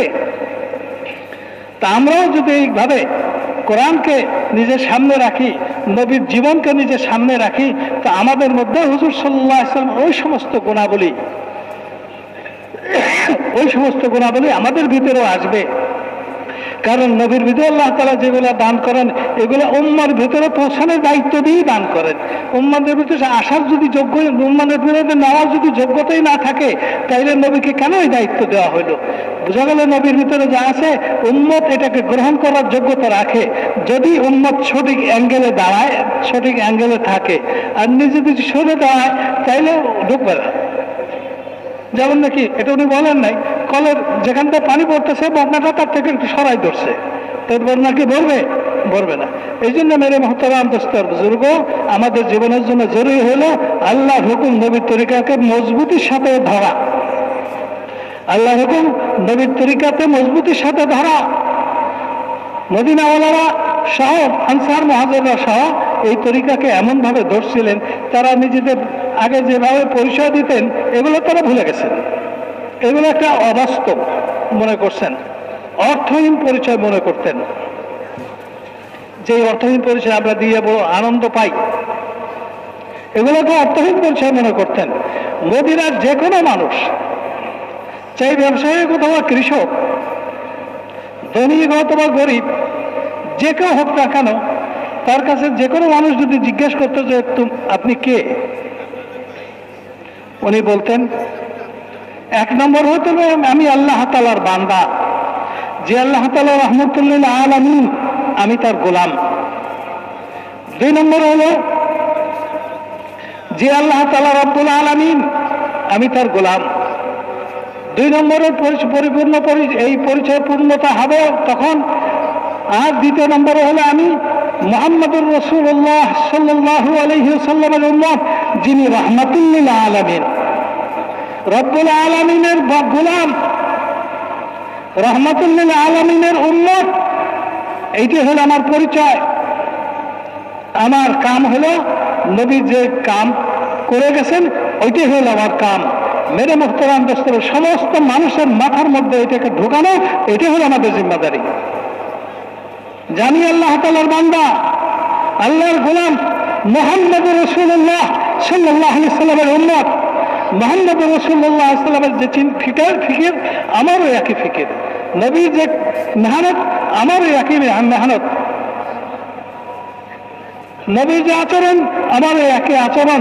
এইগুলোকে যখন শিখাক, এগুলো নিজের ভিতরে আয়ত্তে আনার জন্য যখন আমি মেহনত করতে থাকবো, তখন আমার দিন আর শেষ হবে না। আমার দিন কি হবে না? শেষ হবে না। এগুলো যদি আমাদের সামনে না থাকে তো চিল্লে একদিন শেষ হয়ে যাবে, চিল্লে একদিন শেষ হয়ে যাবে। কারণ এই সীমিত জিনিস অর্জন করার জন্য আল্লাহ তাআলা আমাকে পাঠান নাই, আমাকে অসীম জিনিস অর্জন করার পথের প্রতীক পাঠাইছেন।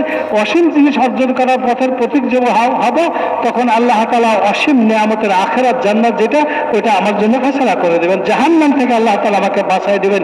এইটার জন্য হলো আমাদের এই মেহনত, যে আমাদের ফিকিরে পরিবর্তন হওয়া, চলাফেরার পরিবর্তন হওয়া, চলনের বলনের পরিবর্তন হওয়া, লেনদেনের পরিবর্তন হওয়া, হুজুর সাল্লাল্লাহু আলাইহি সাল্লামের ফিকিরমন্দ হওয়া, হুজুর সাল্লাল্লাহু আলাইহি সাল্লামের তরিকা অনুযায়ী নিজের জীবনকে চালানো, হুজুর সাল্লাল্লাহু আলাইহি সাল্লাম যে মুআমালাত করে গেছেন ওইভাবে মুআমালাত করা, হুজুর সাল্লাল্লাহু আলাইহি মদিনাতে যে মুআশারাত পারস্পরিক সহাবস্থান কায়েম করে গেছিলেন ওই সহাবস্থান পুরো দুনিয়ার মধ্যে কায়েম করা, এইটাই হলো আমাদের এই মেহনত ইজতেমা বলেন আর যা কিছু বলেন না কেন ওই সব কিছুর মাকসাদ।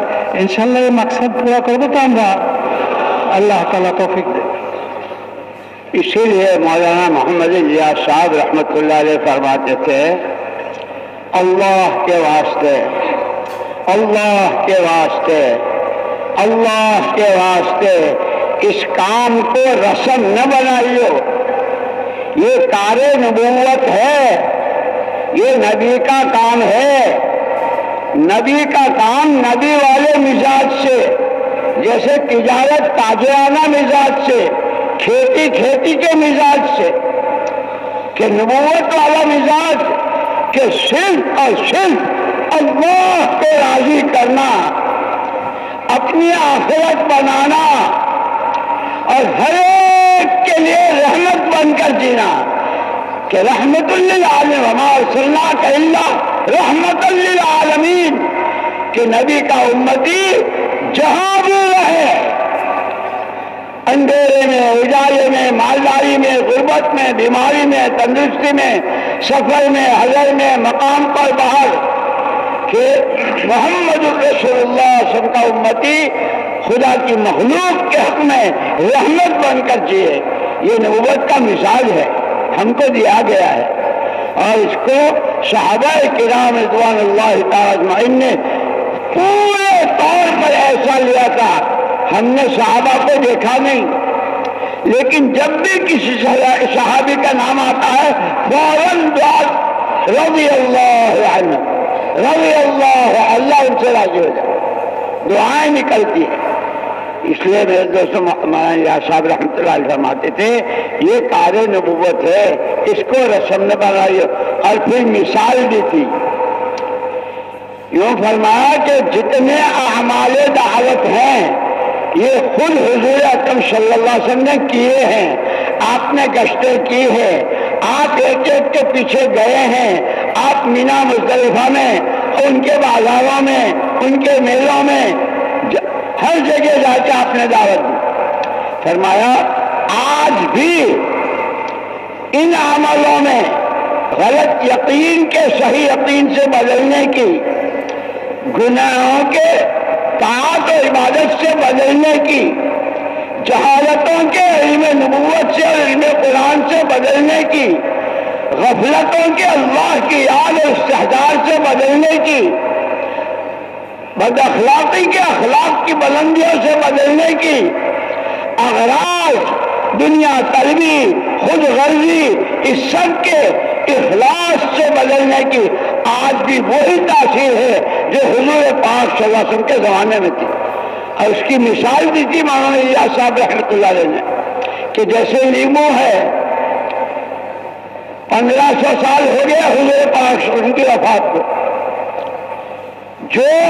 जो तासीर लीमू में हुजूर के जमाने में थी पानी को खट्टा करने की, कितने ज़लज़ले, कितने तूफान, कितनी जंगें, क्या क्या दुनिया में हुआ, लेकिन लीमू की तासीर नहीं बदली। और फिर ये नहीं कि कोई बहुत बड़े बुजुर्ग निचोड़ेंगे तो ही पानी खट्टा होगा, साइकिल वाला, रिक्शे वाला, मामूली सी नौकरी करने वाला, वो भी अगर निचोड़ेगा तो पानी खट्टा होगा। लेकिन फरमाया कि हाँ, अगर ये लीमू तुम्हारे घरों में जो शोकेश होते हैं, सब्जियों का सेट, फलों का सेट, अनार, आम, अंगूर, चीकू, वो जो प्लास्टिक के होते हैं, कि उसमें सब्जियों का सेट है, भिंडी भी है, तुरई भी है, बैगन भी है, लीमू भी है, जो प्लास्टिक के हैं, कि ये प्लास्टिक का लीमू सारा शहर मिलकर अगर निचोड़ेंगे तो फट तो जाएगा, एक कतरा नहीं निकलेगा। इसलिए अल्लाह के वास्ते इस मेहनत को, इस काम को रस्म न बनाओ। ये कार नबूवत है, ये मिजाज नबूवत के साथ होगा। जान अपनी लगाओ, माल अपना लगाओ, सलाहियतें अपनी लगाओ, किसी से फूटी कोड़ी न चाहो। अल्लाह को राजी करना है, आखिरत अपनी बनानी है। मेरे मोहतरम दोस्तों बुजुर्गो, हजरत ইলিয়াস রহমতুল্লাহ আলাইহি সতর্ক করতেন যে দেখো, আল্লাহর দোহাই দিয়ে বলতেছি, তোমরা এই কামটাকে রেওয়াজি বানায় না, প্রথাগত এরকম বানায় না। এটা দাওয়াতের কাম, নবীদের কাম, আখেরি নবীর কাম। এটাকে রেওয়াজি বানানো যাবে না। এটাকে করতে হলে নববী মেজাজের সাথে করতে হবে। যেমন ব্যবসা করতে হলে ব্যবসায়ীর মেজাজে করতে হয়, দারোগার মেজাজ দিয়ে ব্যবসা করা যায় না। ক্ষেত খামারে কাজ করতে হলে কৃষকদের মেজাজ নিয়ে করতে হয়। চাকরি করতে হলে চাকরির মেজাজ নিয়ে করতে হয়। জমিদার ছেলের মতো আচরণ করে চাকরি করা যায় না। প্রতিটা জিনিসের জন্য নিজস্ব একটা মেজাজ আছে, স্বকীয়তা আছে, স্বভাব আছে। ওই স্বভাব দিয়ে ওই নীতিমালা অনুযায়ী করতে হয়। বলে যেহেতু এটা নববী কাম, এই কামটা করতে হবে নববী মেজাজ দিয়ে করতে হবে। নববী মেজাজ নিয়ে সেই করতে পারবে যার মধ্যে তিনটা জিনিস থাকবে। একটা হলো এই কামটা করবে শুধুমাত্র আল্লাহ তাআলার জন্য, আল্লাহকে রাজি করার জন্য। কেন করবে ভাই? শুধুমাত্র আল্লাহ তাআলাকে রাজি করার জন্য, কোনো কিছুর আশায় না, কোনো লাভে না, কোনো লোভে না। দুই নম্বর হলো ভিতরে তলব থাকবে জাহান্নাম থেকে কি করে বাঁচতে পারি। ভিতরে তলব থাকবে, জ্বলন থাকবে জাহান্নাম থেকে কি করে মুক্তি পাই। তিন নম্বর হলো জগৎবাসীর জন্য রহমত হিসাবে বাঁচতে হবে। আমাকে দিয়ে কোনো মানুষের যেন কষ্ট না পায়, আমার ব্যাপারে কারো কোনো আপত্তি না থাকে, আমি যেন কারো হক নষ্ট না করি, আমি যেন কারো উপর জুলুম না করি, আমি যেন কাউকে কষ্ট না দেই। জগৎবাসীর জন্য রহমত হিসাবে আমাকে বাঁচতে হবে। কারণ আমি রহমতুল্লিল আলামিনের উম্মত। যেই নবীকে আল্লাহ তাআলা জগৎবাসীর জন্য রহমত হিসাবে প্রেরণ করছিলেন, ওই রহমতুল্লিল আলামিনের উম্মত আমিও যেন জগৎবাসীর জন্য রহমতের নমুনা হয়ে থাকতে পারি। এই তিন জিনিস দরকার হবে, এই তিন জিনিস দরকার হবে। এই নবী আলাইহিস সালাম করার জন্য, এই কামটা করার জন্য হযরত ইলিয়াস রাহমাতুল্লাহ আলাইহি বলতেন, যেই কামের মধ্যে ছোট বড় যা কিছুই করা হোক না কেন, এই সবটাই নবীগণ করছেন। এই কামের মধ্যে গাছটা আছে, নবী গাছটা করছেন। একজনের কাছেও গেছেন, বড় একটা মজমার কাছেও গেছেন, মানুষের বাড়িতে বাড়িতে গেছেন, বাজারে লোকজন বেশি থাকে সেখানে গেছেন, হজের ময়দানে সবচেয়ে বেশি লোক হয়তো ওইখানে গেছেন, গাছতে গেছেন। হ্যাঁ, নবীওয়ালা কাম, নবীওয়ালা কামকে নবীওয়ালা মেজাজে করতে হবে। রেওয়াজি বানানো যাবে না, রেওয়াজি বানানো যাবে না। নবীকে আল্লাহ তাআলা জিবরাইল আলাইহিস সালামের মাধ্যমে শিখাইতেন। জিবরাইল আলাইহিস সালাম নবীকে শিখাইছেন। জিবরাইল আলাইহিস সালামের মাধ্যমে নবীকে আল্লাহ তাআলা শিখাইছেন, নবী সাহাবাদেরকে শিখাইছেন। তালিমের সিলসিলা নবীর জীবনের মধ্যে ছিল। নবী গাফলাত থেকে নিজেকে মুক্ত রাখতেন, সদা সর্বদা আল্লাহ তাআলার জিকির করতেন। দোয়া মুসনাদ পড়ে দেখেন, যে কোনো জায়গাতে নতুন নতুন জায়গার পরিবর্তন হইতেছে, নবী দোয়া পড়তেছেন। শহরে উঠছেন, দোয়া পড়তেছেন, শহরে চলতেছে, দোয়া পড়তেছে, শহরের থেকে নামতেছে, দোয়া পড়তেছে, নিজের এলাকা ফিরে আসছে, দোয়া পড়তেছে, আর এক এলাকার যে গেছেন ওইখানে দোয়া পড়তেছে। আল্লাহ তাআলাকে সবরের মধ্যে ভুলতেন না, জিকিরের সাথে করতে হবে। আল্লাহ তাআলার হুকুমের পাবন্দ হয়ে করতে হবে। কারণ যেই জিনিস আমি সারা দুনিয়ার মানুষের পক্ষ থেকে চাইতেছি ওই জিনিস যদি আমার মধ্যে না থাকে তাহলে মানুষ আমার কথার কথা কি উত্তর দিবে? আল্লাহ তাআলার হুকুম মানতে করতে হবে, জাহালাতের সাথে করা যাবে না, এলেম অনুযায়ী করতে হবে, কোরআন হাদিসের এলেম অনুযায়ী করতে হবে। মানুষের হক নষ্ট করে কেউ এই কাম করতে পারবে না, আল্লাহ তাআলা তাকে বঞ্চিত করে দেবেন। দুনিয়ায় থাকতে আল্লাহ তাআলা তাকে বঞ্চিত করে দেবেন। যে দুনিয়াতে মানুষের হক নষ্ট করে আখিরাতের সাথে বঞ্চিত হয়ে যাবেই। মেরে মোহতারাম দোস্ত বুজুর্গ, ওই যে নবী আলা মেজাজের মধ্যে প্রথমেই বলা হয়েছে শুধুমাত্র আল্লাহকে রাজি করার জন্য, আল্লাহকে রাজি করার জন্য করতে হবে। মেরে মোহতারাম দোস্ত বুজুর্গ, হযরত ইলিয়াস আরো বলতেন যে দেখো এই সব আমল নবীগণ করতেন, এই তাবলীগের কামের মধ্যে যত আমল আছে সব আমল নবীরা করতেন। ওই নবীদের আমলের মধ্যে তাসির ছিল, ফল ছিল, ফলাফল ছিল। ফলাফল সাহাবীরা দেখছেন, বলে যে ওই সমস্ত আমলের মধ্যে এখনো ওই রকমের ফলাফল রয়ে গেছে। গাছের মধ্যে, তালিমের মধ্যে, দাওয়াতের মধ্যে, ইবাদতের মধ্যে নবীরা যত আমল আছে সমস্ত আমলের মধ্যে ওই শক্তি হয়ে গেছে যেই শক্তি নবী জামানাতে ছিল। হযরত ইলিয়াস রাহমাতুল্লাহ মিসাল দিতেন যে আজকের থেকে প্রায় 1500 বছর আগে নবীজি দুনিয়া থেকে চলে গেছেন। ওই সময় দুনিয়াতে লেবু ছিল, কোনো ইতিহাসে এটা লেখা নাই যে গত 300 শতাব্দীর আগে শতাব্দীতে লেবুর জন্ম হয়েছে। আছে নাকি এরকম কোথাও আছে? সব ফলই ছিল, কোনো দেশে কম ছিল, কোনো দেশে বেশি ছিল, কোনো দেশে ছিল না, আরেক দেশ থেকে আসতো, ব্যবসায়ীরা আনতো। লেবুর মধ্যে যে তাসির, যে শক্তি ওই জামানাতে ছিল এখনো আছে। লেবুর মধ্যে কি শক্তি আছে? পাইনসে পানিটাকে তিতা করে ফেলে। কি বলেন, ঠিক কি ঠিক না? লেবুর রস গ্লাসের মধ্যে, পানির মধ্যে 1 গ্লাস পানিতে মধ্যে যে একটা লেবুর রস দিয়ে দেন, পানিটাকে পাইনসে থাকবে না, তিতা হয়ে যাবে। ওই জামানাও তিতা হয়তো, এই জামানায় যদি কেউ লেবু চিপড়ায় গ্লাসের মধ্যে, তাতে পানি কি হয়ে যাবে? তিতা হয়ে যাবে। যে কেউ চিপড় দেখ, এই জিনিসটা বের হবে লেবুর মধ্যে থেকে, কারো হাতের বরকতে না। এমন না যে আগের জমানায় যে কোনো মানুষ চিপড় দিলে তিতা রস বের হতো। এখন যদি বড় একজন আল্লাহওয়ালা ওলি আল্লাহ বুজুর্গ চিপ দেয় তাইলে রস বের হবে, করে একজন মূর্খ মানুষের লেবু চিপড়েলে রস বের হবে না, এরকম নাকি? যে কেউ চিপ দিবে লেবুর রস বের হবে, কারণ এটা লেবুর ভিতরের জিনিস। কিন্তু লেবুটা যদি আসল লেবু না হয়, লেবুটা যদি আসল লেবু না হয়, প্লাস্টিকের লেবু।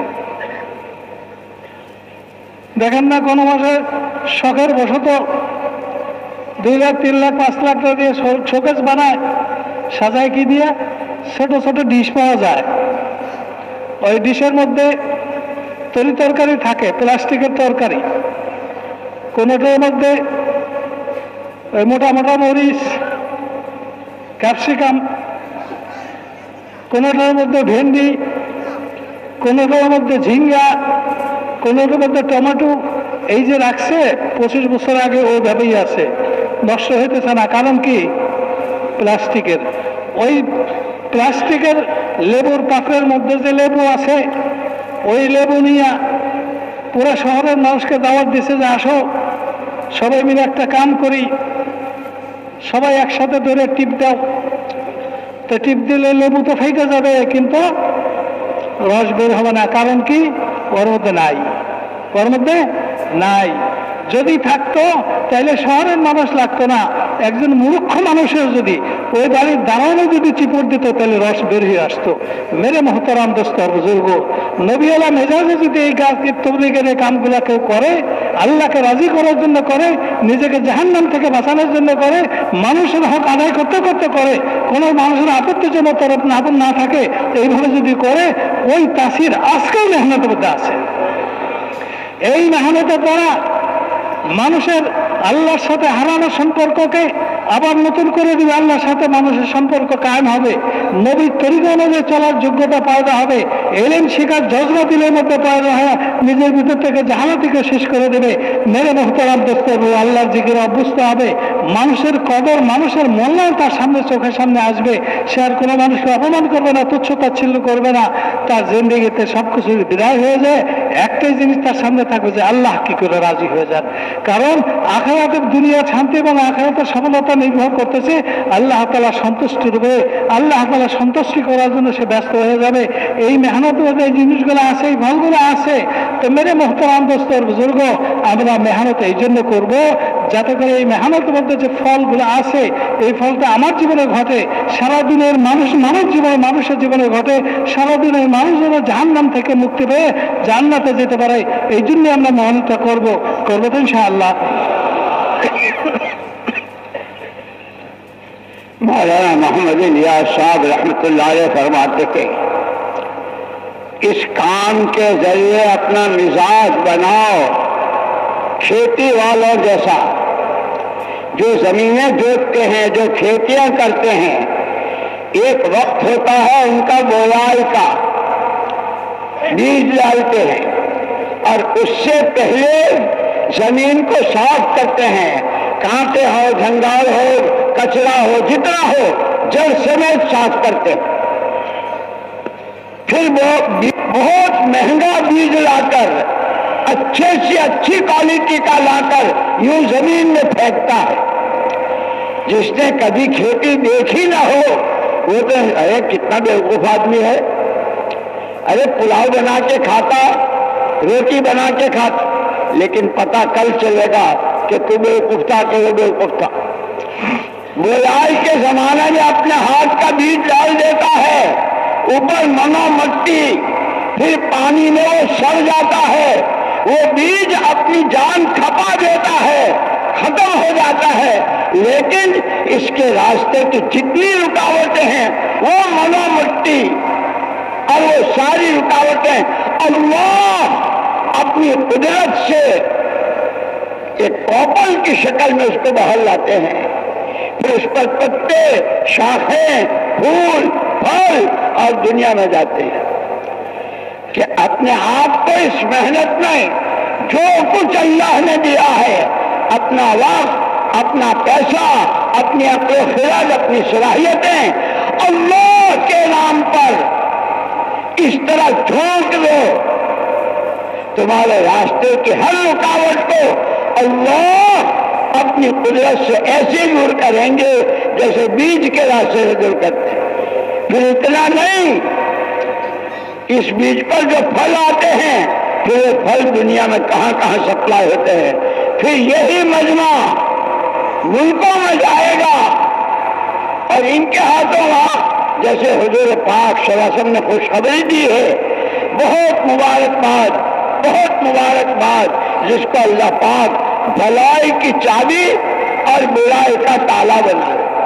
कि फिर इनके हाथों हुजूर पाक सल्लल्लाहु अलैहि वसल्लम वाली पाकीज़ा जिंदगी, अल्लाह के ताल्लुक वाली, आखिरत के फिक्र वाली, माशरत की पाकी वाली, मामलात की सफाई वाली, अपने को कुछ न समझना, नबी में जैसे अबदियत और अबूदियत है, इज्जत इंकिसार के उनके वाली जिंदगी, फिर इन्हीं के हाथों दुनिया में मुल्कों में जाएगी।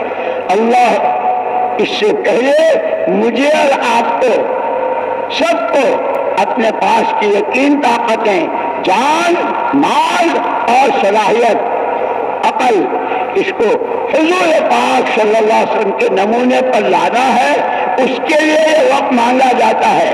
अल्लाह के इन अमलों में जो लगेंगे, कोई बईद नहीं कि जैसे मदीना मुनव्वरा में हर एक की ज़बान पर जो कुछ हो बाद में, बीवी का शोहर बाद में, बच्चों का बाप बाद में, नवासों का नाना बाद में, बंदा अल्लाह का, उम्मती नबी का, रब्बुल आलमीन का बंदा हूँ, रहमतुल लिल आलमीन का उम्मती हूँ, इसका माहौल जैसे वहाँ था।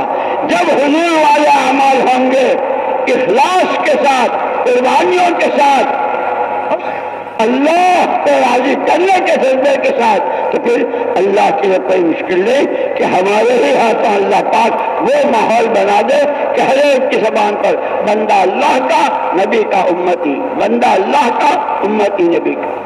अल्लाह इसी के लिए कहते हैं अपनी जिंदगियों के फैसले करें और अपने आप को पेश करें। सबसे पहले नीयत कर लो कि इंशाअल्लाह हमें अपना वक्त, पैसा और हुजूर पाक सल्लल्लाहु अलैहि वसल्लम के नमूने पर लाना है, उसकी कोशिश करेंगे और उसकी कोशिश का यही रास्ता है। 4 महीने आगे माशाअल्लाह आज शाबान मुबारक शुरू हो गए, इसकी दुआएं की थी हुजूर ने, अल्लाह हमारे रजब में और शाबान में बरकत दे और हमें रमजान तक पहुंचा दे। शाबान भी 15 शाबान भी आएगी, फिर रमजान मुबारक, अशरे अव्वल, अशरे सानी और फिर 30 अशरा, फिर अल्लाह की तरफ से ईदी। जब देहातों में, गांवों में, शहरों में, सूबों में, मुल्कों में इस मेहनत को लेकर सिर्फ अल्लाह को राजी करने, आखिरत बनने और हर एक को इसका रास्ता दिखे, इसकी मेहनत की नीयत से निकलेंगे, अल्लाह हमें कबूल फरमाएंगे। अब हिम्मत करके फरमाओ कौन कौन तैयार है? কি বলেন? আমরা আল্লাহ রাস্তাতে যাওয়ার জন্য রাজি আছি তো ইনশাআল্লাহ।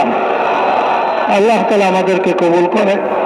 উনি যেভাবে বলতেছিলেন আমি তো ওইভাবে তর্জমা করতে পারিনি, তবুও যতটুকু সম্ভব আমি শেষ করি, তারপরে ইনশাআল্লাহ আমরা জামাত হিসেবে আমরা নাম লেখাবো।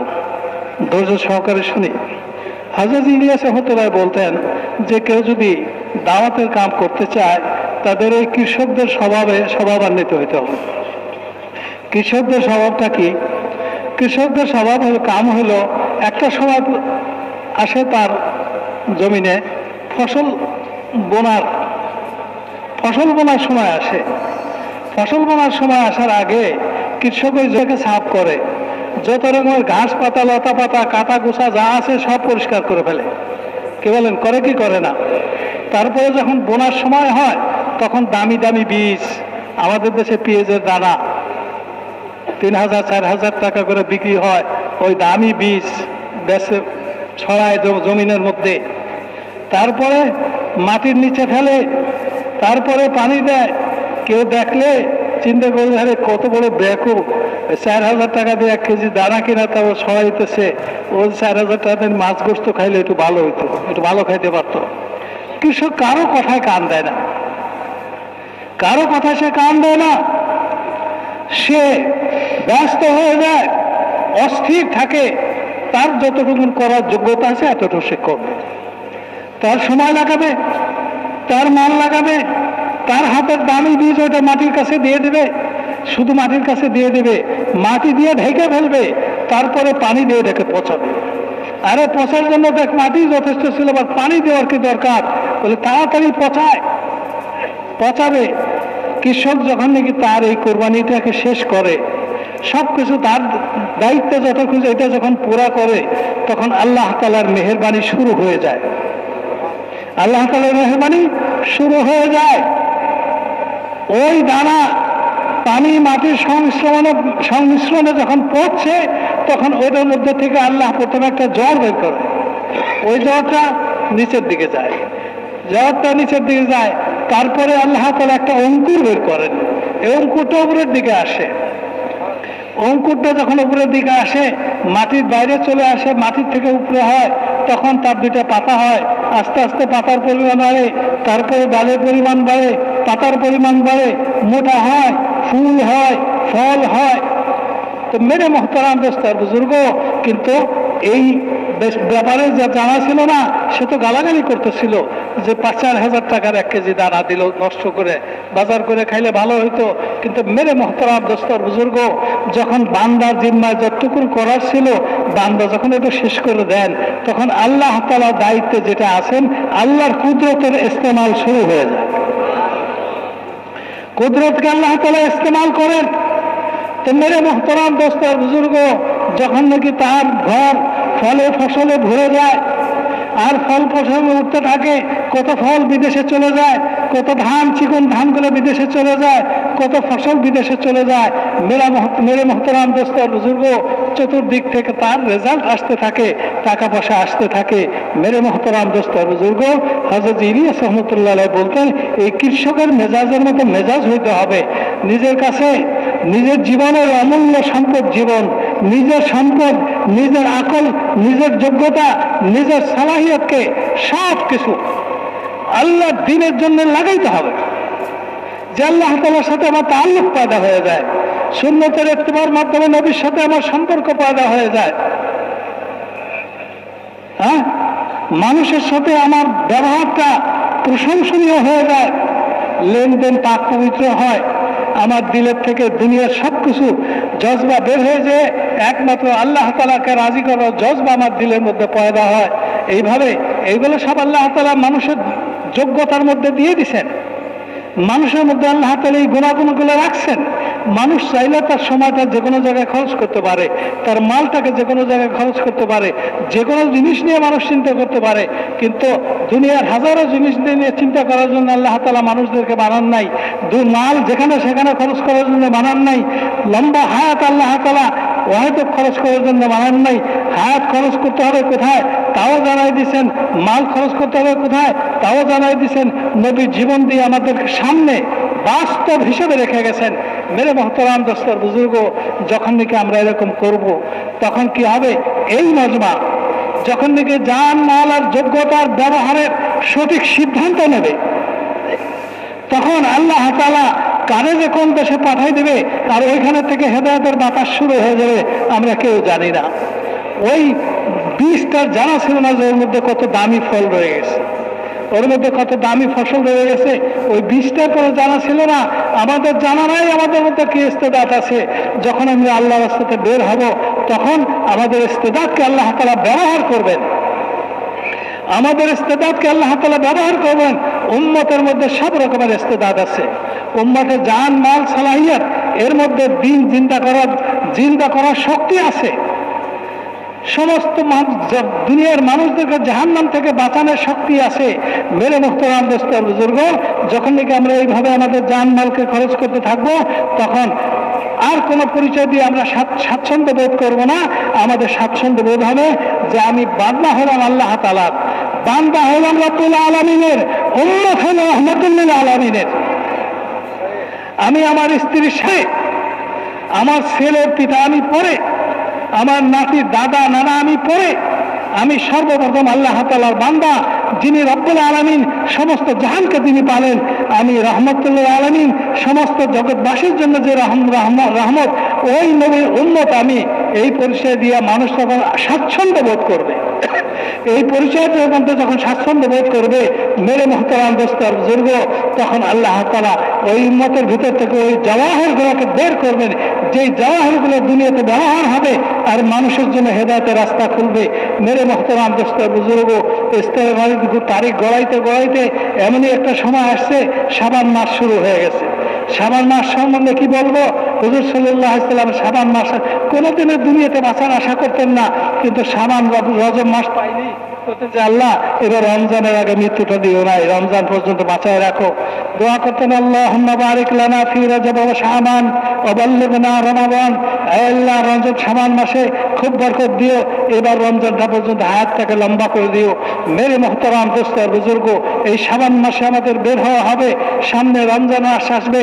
রমজান মাসের ফজিলতকে আল্লাহ তাআলা 3 ভাগে ভাগ করছেন। প্রথম 10 দিন, দ্বিতীয় 10 দিন, তৃতীয় 10 দিন নতুন নতুন জিনিস সে রমজান পাবো। এরপরে শুরু হয়ে যাবে হজের মাস। তো মেরে মুহতারাম দোস্ত বুজুর্গ, বরকতই বরকত। এই সময় কেউ আমরা আমাদের জানকে বাঁচানোর জন্য চেষ্টা করব না, জানকে লাগানোর জন্য চেষ্টা করব। জানকে লাগানোর জন্য চেষ্টা করব, আমার জান যেন এখানে লেগে যায়। উম্মতের জন্য যদি আল্লাহ তাআলা ফয়সালা করে দেন, উম্মতের জন্য ফয়সালা করে দেন। হুজুর সাল্লাল্লাহু আলাইহি ওয়াসাল্লাম বলছেন, তুবা লিআবদিন, সুসংবাদ ওই বান্দার জন্য, সুসংবাদ ওই বান্দার জন্য যে বান্দাকে আল্লাহ তাআলা খায়ের চাবি বানাইছেন, আর ভালো জিনিসের চাবি বানাইছেন, আর মন্দের তালা বানাইছেন। কি বলেন? আমরা ভালো চাবি হইতে চাই কে চাই না? আর মন্দের তালা, মন্দকে বন্ধ করে দেবো, ওই তালা হইতে চাই কি চাই না? এইটার জন্য হলো সময় চাওয়া হয় নগদ নগদ 4 মাসের জন্য।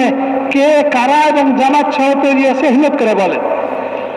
জি মাশাআল্লাহ, নগদ নগদ 4 মাস দেশের জন্য বিদেশের জন্য, নগদ নগদ 4 মাস আল্লাহ তাআলা কবুল করে। বাকি সাথীদের কাছে অনুরোধ হলো এখন লড়াচড়া না করি, এখন লড়াচড়া না করি। এই বয়ানতে আমরা আগে 9:30 পৌনে 10টা পর্যন্ত শুনছি, আজকে তো কেবল বাজে মাত্র 8টা। অল্প সময় উনি ছেড়ে দিচ্ছেন আমাদেরকে। এখন আমরা হিম্মত করি, নাম লেখাই, নগদ নগদ বলতে থাকি। যে आखिरी बात सुन लें, सहाबाए किराम रिज़वानुल्लाहि ताला अलैहिम अजमईन में 2 ही किस्में थी, मुहाजिर और अंसार। ये पूरा मजमा इसका हर फर्ज ये समझे कि पूरी बात मुझसे कही गई है, मुझे अपना दीन सीखना है, अपनी जात से अपना वक्त, पैसा और सलाहियत को नबी के नमूने पर लाने की कोशिश करनी है, हर एक अपनी जात से। और फिर हुजूर पाक सल्लल्लाहु अलैहि वसल्लम ने 23 साल में मक्की और मदनी जिंदगी में कैसे गज़वात, कैसे सहाबा की जमातें और कहां कहां उसके जरिए जो दीन फैलाया, उसको जो पानी देना है उसका नाम नुसरत है। अंसार बनना है दीन के लिए और अपना दीन सीखना है, मुहाजिरों की, मुहाजिर सहाबा की नकल करनी है। इसकी नीयत करें और उसके बाद फिर अपने को पेश करें। মেরে মোহতারাম দোস্ত আর বুজুর্গ, উনি বলেন যে আমি শেষ কথাটা বলতেছি। সাহাবাদের মধ্যে 2টাই ভাগ ছিল, এক ভাগ ছিল আনসার, এক ভাগ ছিল মুহাজির। কিন্তু 2 ভাগেরই সিদ্ধান্ত ছিল যে আল্লাহ তাআলা আমাকে জীবনে হায়াত যতটুকু দিয়েছেন, আমার কাছে যে মাল আছে, আমার কাছে যে যোগ্যতা আছে, এই 3টা জিনিস নিয়ে হুজুর সাল্লাল্লাহু আলাইহি ওয়াসাল্লামের তরিকা অনুযায়ী আমাদের ওই জান, মাল আর যোগ্যতাকে খরচ করব। কি বলেন? আমরা করবো তো ইনশাআল্লাহ। হুজুর সাল্লাল্লাহু আলাইহি ওয়াসাল্লামের মেহনতের দ্বারা, পরবর্তীতে সাহাবা তাবেঈনদের মেহনতের দ্বারা দিন যে সারা দুনিয়াতে ছড়াইছে, ওই যত্নের অভাবে ওই দিন একটু শুকায় গেছে। কি হয়ে গেছে? একটু দুর্বল হয়ে গেছে। ওই দুর্বল দিনের মধ্যে পানি দেব, পানি দেব, আমরা এখানে পৌঁছে যাবো। এটাকে বলে নুসরত। এটাকে কি বলে? নুসরত। দুর্বল মুসলমানদের কাছে যে আমরা তাদের সামনে আখিরাতের আলোচনা করে, আল্লাহ তাআলার কুদরতের আলোচনা করে তার ঈমানটাকে আরো সতেজ করার জন্য চেষ্টা করব। আর নিজের জান, মাল, সালাহিয়ত এটা নিয়ে আমরা আল্লাহর রাস্তাতে বের হয়ে গিয়ে দিন শিখবো, শিখাবো, করবো তো ইনশাআল্লাহ। এই জন্য বলেন, হিম্মত করে বলেন, দাঁড়ান ভাই, দাঁড়ান তো দেখি। নগদ 4 মাসের জন্য কেউ তৈরি আছে? মাশাআল্লাহ, মাশাআল্লাহ, দাঁড়ান, দাঁড়ান, মাশাআল্লাহ, দাঁড়াইতে থাকি, দাঁড়াইতে থাকি, দাঁড়াইতে থাকি। লেখনাওয়ালা আসতে হতে একটু দেরি হয়ে যেতে পারে, কিন্তু ফেরেশতারা আপনাদেরকে দেখতেছেন, আপনাদেরকে চিনতেছেন। জি মাশাআল্লাহ, আরো বলেন, আরো দাঁড়ান, হিম্মত করেন। 4 মাসের জন্য হিম্মত করেন। এই শাবান, রমজান, জিলকদ, জিলহজ, এই 4 মাস আমরা আল্লাহর রাস্তায় থাকবো। 2 ঈদ আল্লাহর রাস্তাতে থাকবো, রমজান আল্লাহর রাস্তাতে থাকবো, হজের মাস আল্লাহর রাস্তাতে থাকবো। এগুলো সবই ইবাদতের মাস। জি জি ভাই বলেন। মিজানুর রহমান ভাই, আল্লাহ তাআলা কবুল করে। কতদিন? जज़ाकुमुल्लाह, जज़ाकुमुल्लाह, माशाअल्लाह। শরীফুল ইসলাম, আল্লাহ अल्लाह भी खुश हो रहे हैं, রেদওয়ান हमारा फरिश्ते नाम लिख रहे हैं। জি জুনা, হ্যাঁ, রাকিবুল ইসলাম একসার, আল্লাহ তাআলা কবুল করে। জি আরো বলেন ভাই, আরো বলেন। জি মাশাআল্লাহ, আল্লাহ তাআলা হিম্মতকে বাড়ায় দেয়, আল্লাহ তাআলা ইস্তেকামাত নসিব করে। আল্লাহর কাছে আমাদের এমনভাবে কোরবানি করার তৌফিক দেয়, যে কোরবানি আল্লাহর কাছে পছন্দ হয়ে যায়, সারা আলমের জন্য হেদায়েতের ফয়সালা হয়ে যায়। जज़ाकुमुल्लाह, जज़ाकुमुल्लाह, माशाअल्लाह, माशाअल्लाह। और अपनी जात से भी और दूसरों को भी तैयार करें, पूरे मजमे में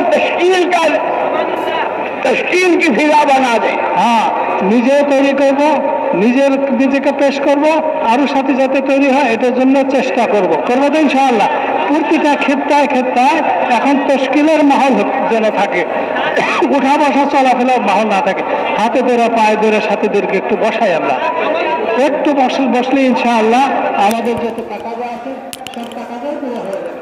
মাশাআল্লাহ।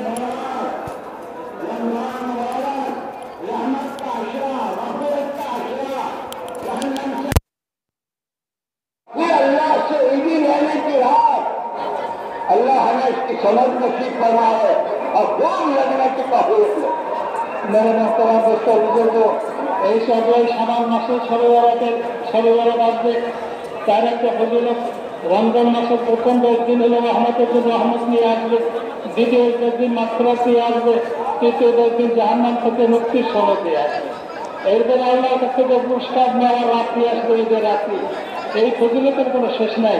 আমরা এই সবকে সামনে রেখে নিজের নামকে পেশ করি এবং সাথে সাথে আরেকজনকেও আমি বোঝানোর জন্য চেষ্টা করি, সেই জন্য তৈরি হয়ে যায়। এইটাই